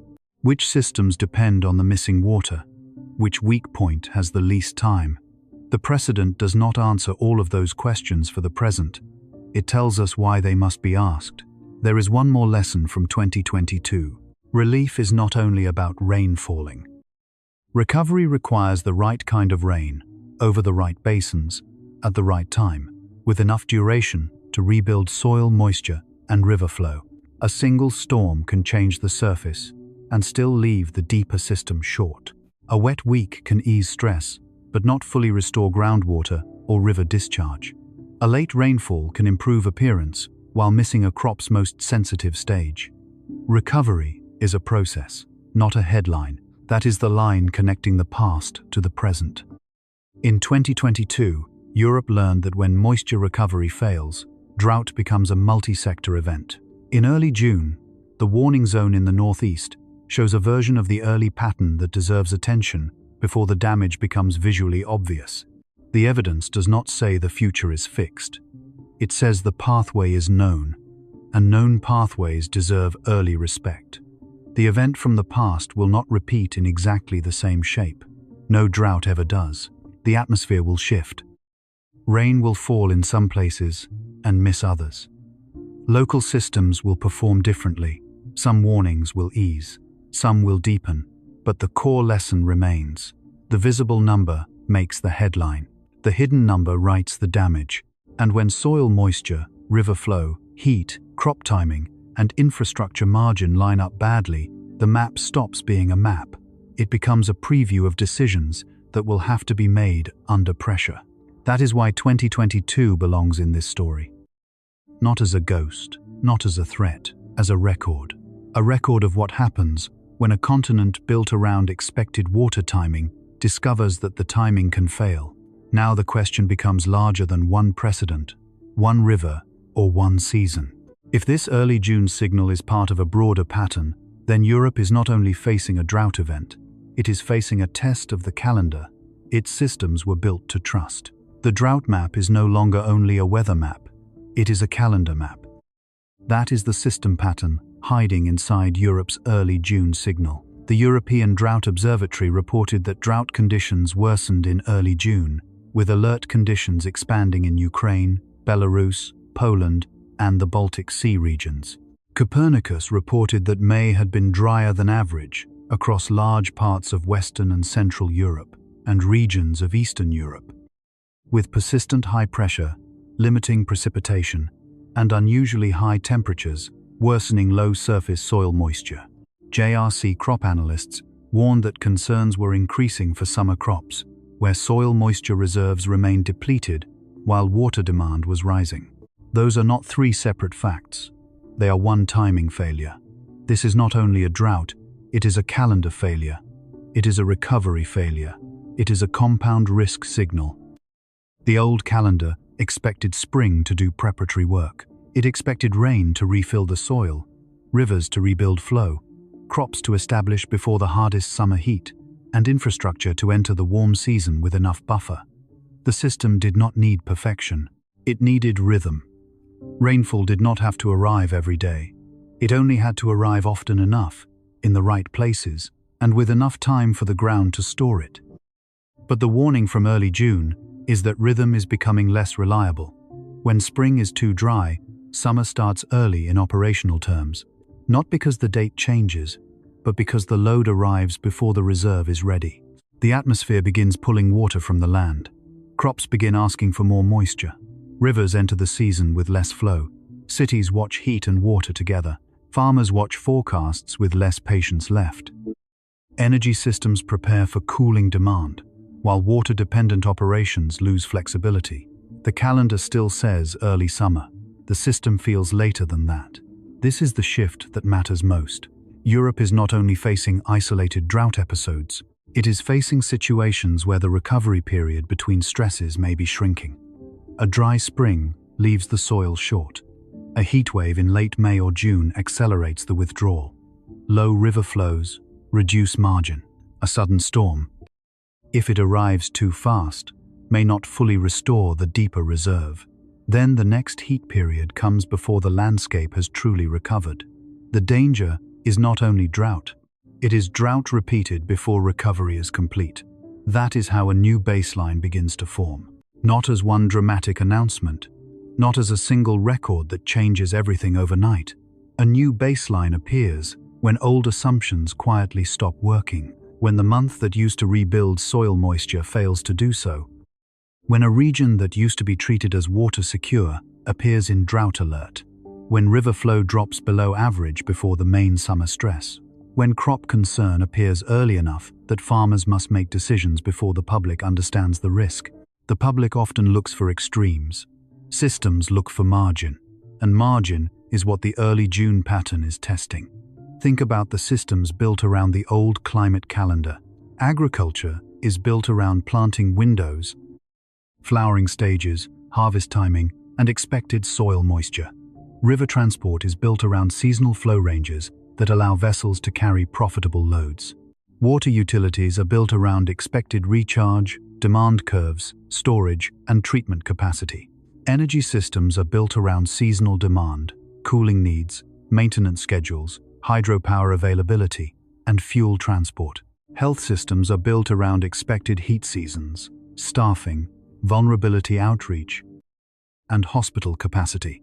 Cities are built around roads, roofs, drainage, parks, reservoirs, pipes, and power networks, designed for a range of past conditions. None of these systems is designed for a perfectly stable world, but all of them are designed around assumptions. The problem begins when the assumptions shift faster than the systems. A farmer can adapt to a dry week, but if the dry week arrives after a dry spring and before a hot spell, the choice becomes harder. A river can handle seasonal low flow, but if low flow appears across multiple basins while heat raises demand, the margin narrows. A city can manage hot days, but if hot days come with dry soils, stressed vegetation, higher water use, and vulnerable housing, public health risk rises. A power system can manage summer demand, but if heat, low water, wildfire risk, and equipment stress overlap, the system has less room for error. That is compound risk. Compound risk is not one disaster becoming bigger. It is several manageable pressures arriving together and reducing one another's safety margins. The dry field is manageable until the heat arrives. The heat is manageable until the power demand rises. The power demand is manageable until water constraints affect cooling or local infrastructure. The river is manageable until withdrawals increase. The crop stress is manageable until the sensitive growth stage arrives. The market is manageable until several regions report uncertainty at the same time. The hospital is manageable until heat enters bodies that did not recover at night. The system pattern is not a single breaking point. It is a tightening net. That is why the Northeast matters. If drought were only a familiar Southern European story, the response would still be serious. But the public might understand the geography. The Mediterranean has become associated with dry summers, water restrictions, wildfire risk, and heat. But when Northeastern Europe becomes a warning zone, the map is telling us that the geography of risk can move. Ukraine, Belarus, Poland, and the Baltic Sea regions are not background territory. They connect to crops, rivers, forests, transport corridors, rural economies, and regional food systems. A drought signal there is not just a local weather concern. It is a sign that water stress is reaching into parts of Europe whose calendars may have been built around different expectations. The future risk may not stay where the past trained people to look. That is one of the hardest climate lessons to absorb. Risk migrates. It migrates north. It migrates east. It migrates from late summer into spring. It migrates from headline heat into nighttime recovery. It migrates from reservoirs into soil moisture. It migrates from farms into energy systems. It migrates from river gauges into shipping costs. It migrates from maps into bedrooms, clinics, markets, and kitchens. The event is visible outside. The damage begins inside. And the inside is where systems are weakest, because many of the assumptions are invisible until they fail. A planting calendar is invisible when it works. A river navigation depth is invisible when barges move normally. A transformer is invisible until heat and load expose it. A shallow well is invisible until the water table falls. A hospital staffing plan is invisible until a heat wave fills beds. A food supply chain is invisible until local shortages, feed costs, or transport disruptions reveal it. A crop forecast is invisible until it changes price expectations. Drought reveals hidden dependencies. That is what the system pattern shows. It shows that water is not a sector. Water is a connector. It connects the atmosphere to soil, soil to crop, crop to income, income to food prices, river to transport, river to energy, river to ecosystems, heat to electricity demand, dry vegetation to fire risk to power lines and air quality to lungs, heat to kidneys, hearts, sleep, and labor productivity, water stress to political decisions about who gets priority when the margin narrows. A drought map is a map of dependency, but a dependency map only becomes dangerous when timing fails. In early June, the timing was the warning. Drought conditions worsened before the hottest part of summer. Soil moisture reserves remained depleted while crop water demand was rising. River flows were below average across much of Central and Eastern Europe in May, including major basins. Then, by late June, Europe was already facing severe heat in multiple countries, with temperature records and infrastructure concerns reported by international media. That sequence matters because it shows the next load arriving before the previous deficit had fully disappeared. Dryness came first. Heat came after. The system had less time between them. That is the future echo. A future climate risk is not always a bigger single event. Sometimes it is a shorter interval between events. A dry spell followed by heat, heat followed by storms, storms followed by runoff instead of recharge, a partial recovery followed by another dry period. A river that rises briefly but does not rebuild seasonal margin, a field that receives rain after the critical stage, a city that cools for one night and then heats again. The question is no longer only how extreme the peak becomes.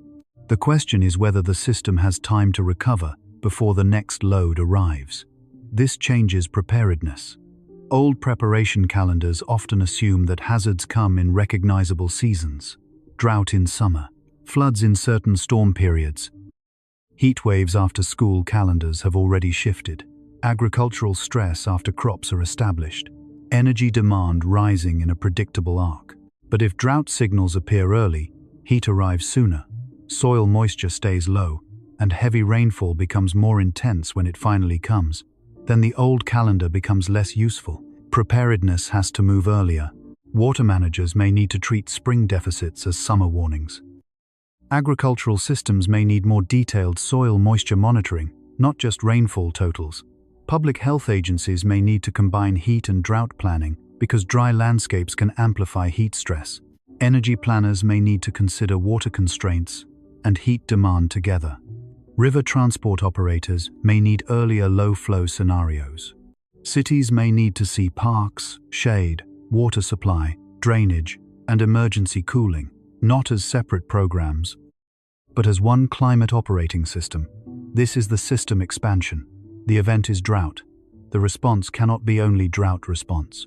It has to be soil moisture response, crop timing response, river flow response, heat health response, grid margin response, water allocation response, and infrastructure maintenance response, because the risk is moving through all of them, and the system may not overload in the place the public expects.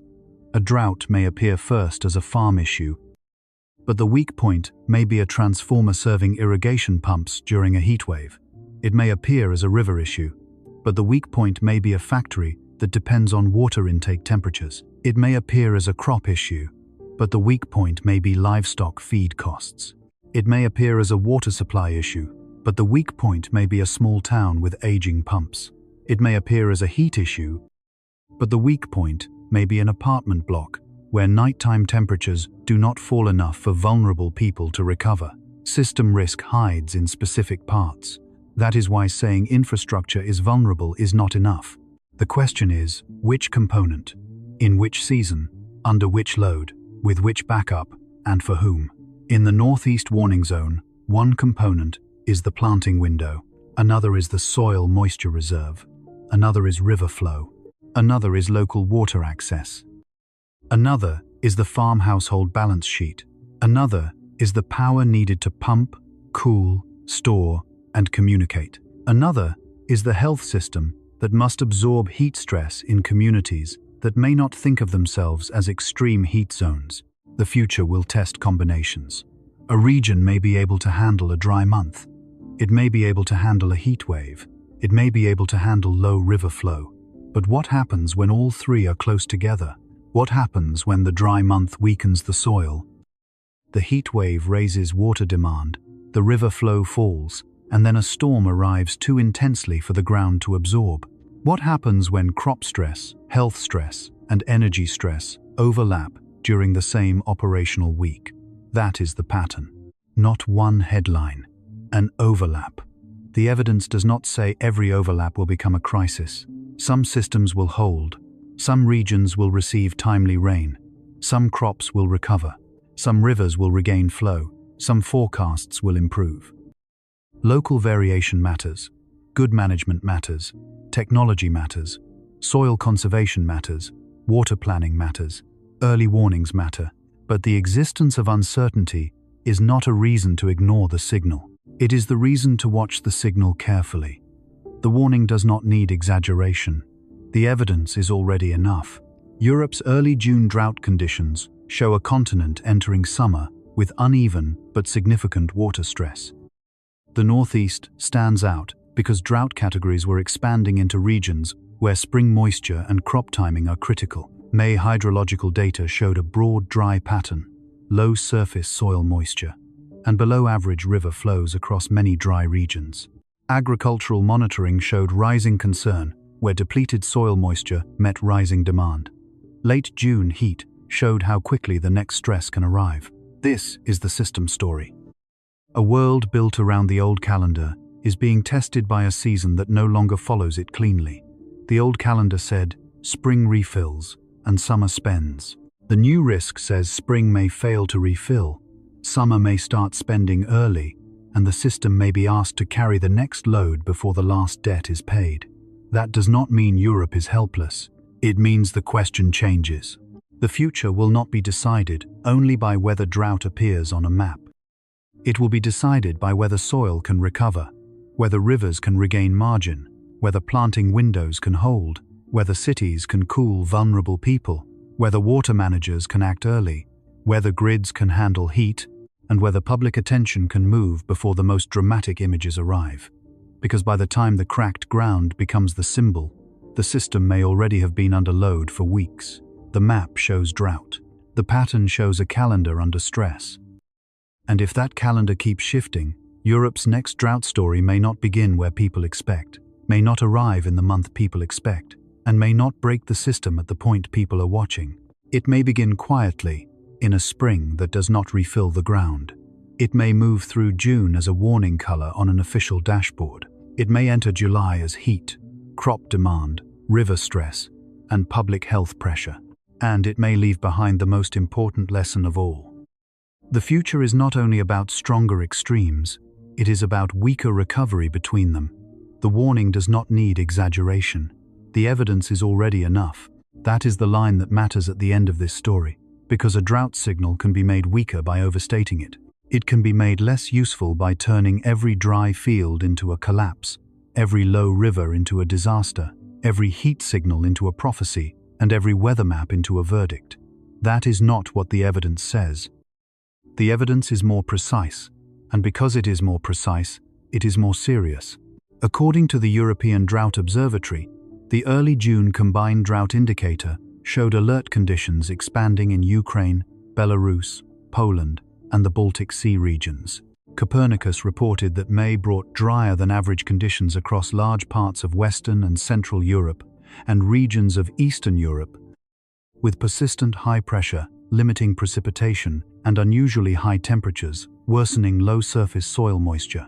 Copernicus also reported that below average river flow dominated much of Central, Eastern, and Northeastern Europe during spring.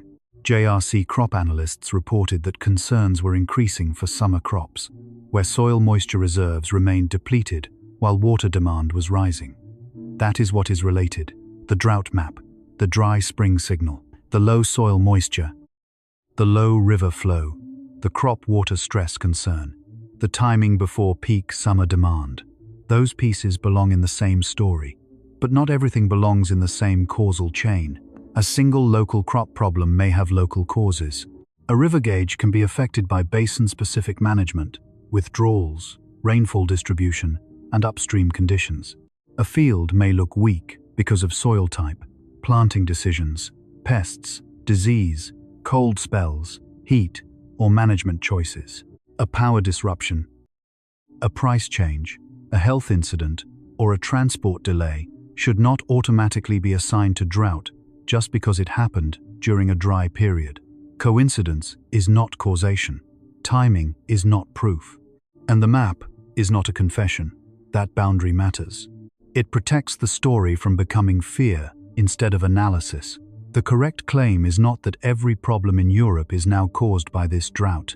The correct claim is that official drought, soil moisture, river flow, and crop monitoring systems are showing reduced water margin in important regions at an important time of year. That is enough to justify attention without pretending to know outcomes that have not happened yet.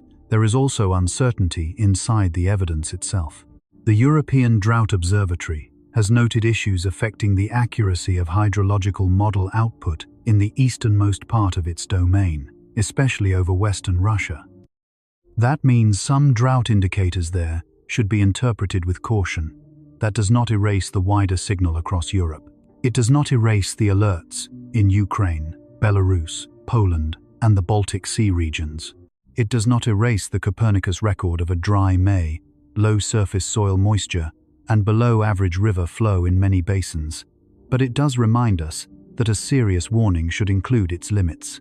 This is how trust is built, not by making the map darker than it is. By reading it carefully. The real risk is not that one dry month automatically becomes a historic disaster.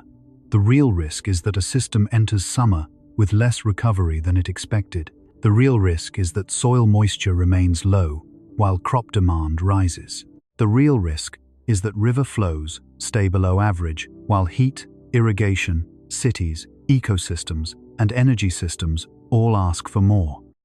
The real risk is that the weak point is small enough to be ignored until it begins transmitting stress through everything connected to it. A planting window, a soil moisture reserve, a river gauge, a pump, a shallow well, a transformer, a hospital ward, a field that still looks green from the road. The story began with an official signal because that is how modern climate risk often arrives, not as a scream, not as a single photograph, not as a national speech. It arrives as a category change on an operational dashboard. Alert conditions expanded, soil moisture stayed low, river flow fell below average, crop concerns increased. Each phrase is calm. Together, they show a system losing margin. The map shows drought, but the system is failing at recovery. That is the central message. This is not just a drought, this is a soil moisture recovery failure. And once that is understood, the Northeast looks different. Ukraine, Belarus, Poland, and the Baltic Sea regions are not just places on the edge of a colored map. They are part of a larger European water and food system. Their fields, rivers, roads, towns, farms, and power needs do not operate outside the climate pattern. They absorb it. They translate it. They pass it onward. A missing rain event becomes a dry soil layer. A dry soil layer becomes a stressed seedling. A stressed seedling becomes a farmer's decision. A farmer's decision becomes yield uncertainty. Yield uncertainty becomes market pressure. Low river flow becomes water management pressure. Heat over dry land becomes health pressure. And a warning map becomes a preview of choices that may have to be made with less time than the old calendar allowed. That is the part that will remain after the event itself changes. Because this particular drought signal may ease in some places. Rain may arrive, rivers may recover, crops may stabilize. Some warnings may be reduced. Some impacts may remain local, some fears may not materialize. That is possible, and it must be said, but the thing revealed by the signal will still matter. The old calendar expected spring to refill the system before summer demanded from it. It expected the ground to store enough water to carry crops through early stress. It expected rivers to rebuild flow before heat raised pressure. It expected farmers, water managers, cities, and energy systems to enter summer with a certain cushion. Early June showed what happens when that cushion is not fully there. It showed that drought can appear as missing recovery before it appears as visible damage. It showed that a region not always treated as the first drought headline can become a warning zone. It showed that the hidden number beneath the map, soil moisture, may be more important than the most dramatic color on the screen. It showed that river flow matters because water stress is not only agricultural, it is transport, energy, ecology, water quality, health, and public management. It showed that climate risk is no longer only about peaks, it is about intervals. How long between dry spells? How long between heat events? How long before rain returns? How long rain stays? How fast it falls? How much the soil absorbs? How much the river rebuilds? How much time the body gets to recover at night? How much time the farmer gets before the crop passes a sensitive stage? How much time the system gets before the next load arrives? That is the future echo of this drought. Not an unavoidable catastrophe, a harder operating environment. The future will not be decided only by the peak number on the hottest day, or the darkest drought color, or the lowest river gauge. It will be decided by whether the system still has time to recover before the next load arrives. That is a different kind of risk. It is quieter, but it reaches farther. It reaches the farmer standing in a field that has not failed yet. It reaches the hydrologist watching a river that still flows but carries less margin. It reaches the crop analyst reading a bulletin line that sounds ordinary until it is placed in season. It reaches the city official wondering whether water conservation should begin before the public sees the problem. It reaches the doctor who knows that heat, dehydration, age, medication, and bad sleep can combine inside one body. It reaches the household that does not care what the drought category is called, only whether food, water, electricity, work, and health remain stable. This is how a climate signal becomes a human signal. Not through panic, through load. The event is visible outside. The damage begins inside. Inside the soil, inside the root, inside the river basin, inside the planning calendar, inside the operating margin of pumps and grids, inside the household budget, inside the body that has to work, sleep, breathe, and recover. That is why the ending cannot be either despair or comfort. Despair says nothing can be done. Comfort says the system will behave as before. Neither is supported by the evidence. The evidence says the warning is real. The evidence also says the outcome is not fully written.